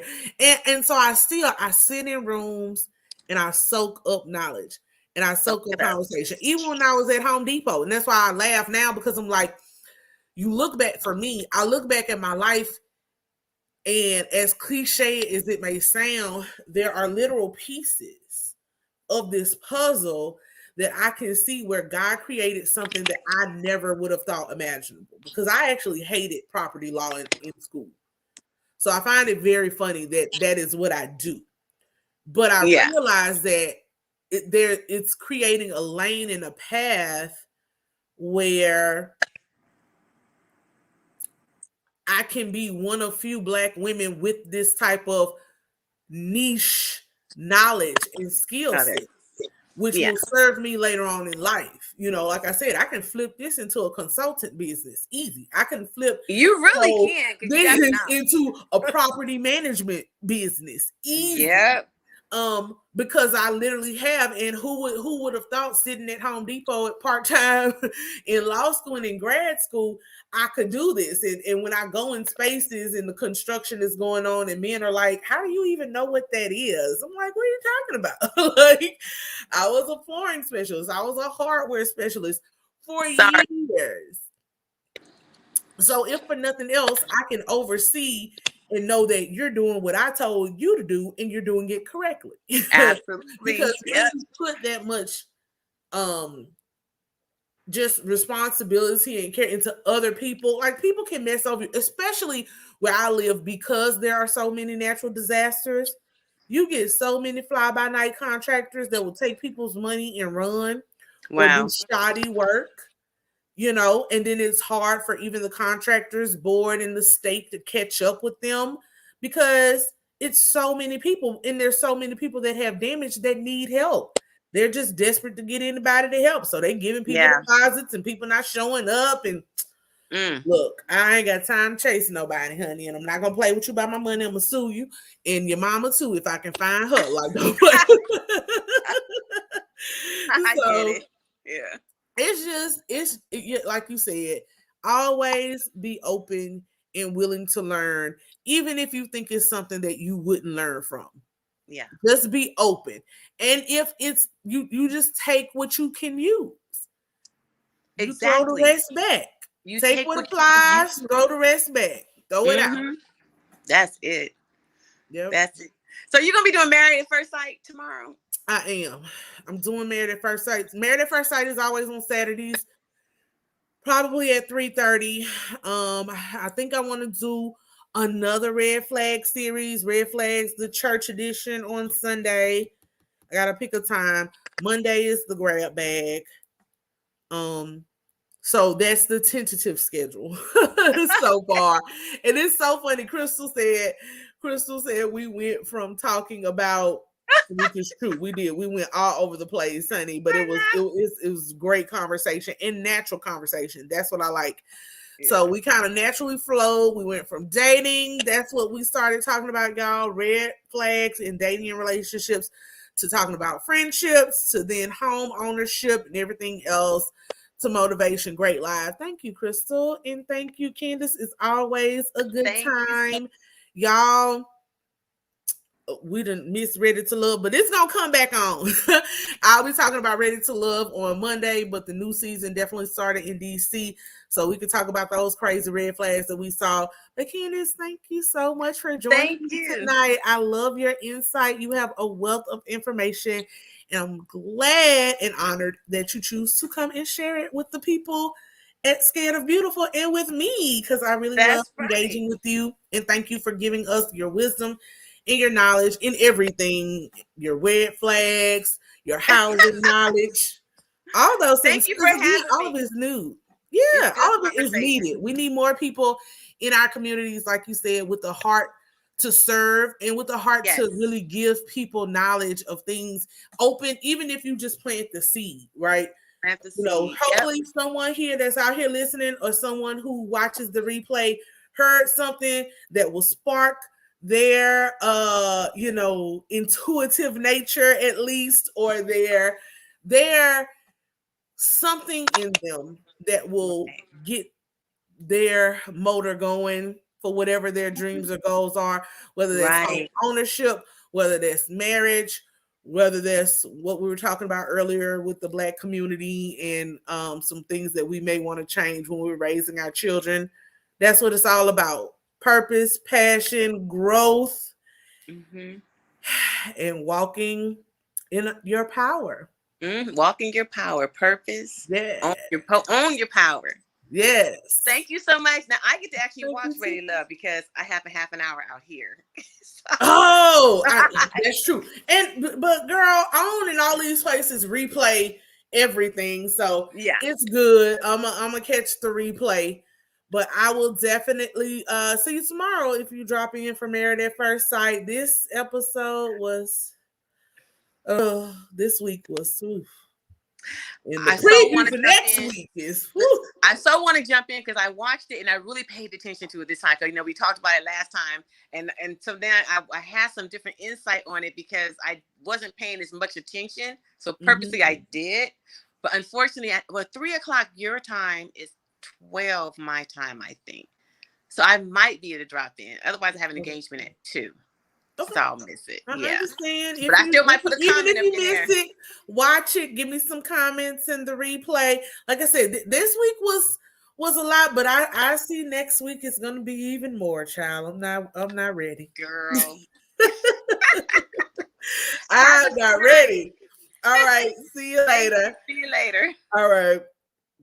Okay, y'all. Candace and I, Tanny, I apologize if I'm pronouncing your name wrong. I don't know if it was Tanny or Tiny, who came up with me earlier to discuss her red flags. It was great conversation. It was fruitful discussion. I hope you all enjoyed it. I hope you all enjoyed the red flags. If you are watching this in the replay, leave your red flags in the comments. Even if you're not watching the replay, if you're watching with me now and you got here late, leave me some comments once this live ends. Help me drive up this algorithm. And not just for the algorithm, I love engaging with you all. And I really want to know what your red flags are when it comes to dating and relationships. I gave y'all my 10. Those were mine. I didn't mean any offense to anyone. Those are just the things that rub me the wrong way. So I want to know what your red flags are. let us know. I love you all. Thank you to my moderators, as always, for holding down the chat. I never expect to be here for 3 hours. It just goes. When the spirit moves, I roll with it. I thought this was going to be an hour, hour and a half at most, but it was a good conversation. It's a Friday night. I still got a little bit of my daiquiri left. Y'all go enjoy yourselves. Have a good night. I'm going to get off of here and watch Ready to Love, at some point, and have a good Friday night. I love y'all. Thank you so much for the support. Thank you for joining me, my beauties and bows. I will see you all tomorrow for our Married at First Sight chat. Talk to you later, guys. Bye.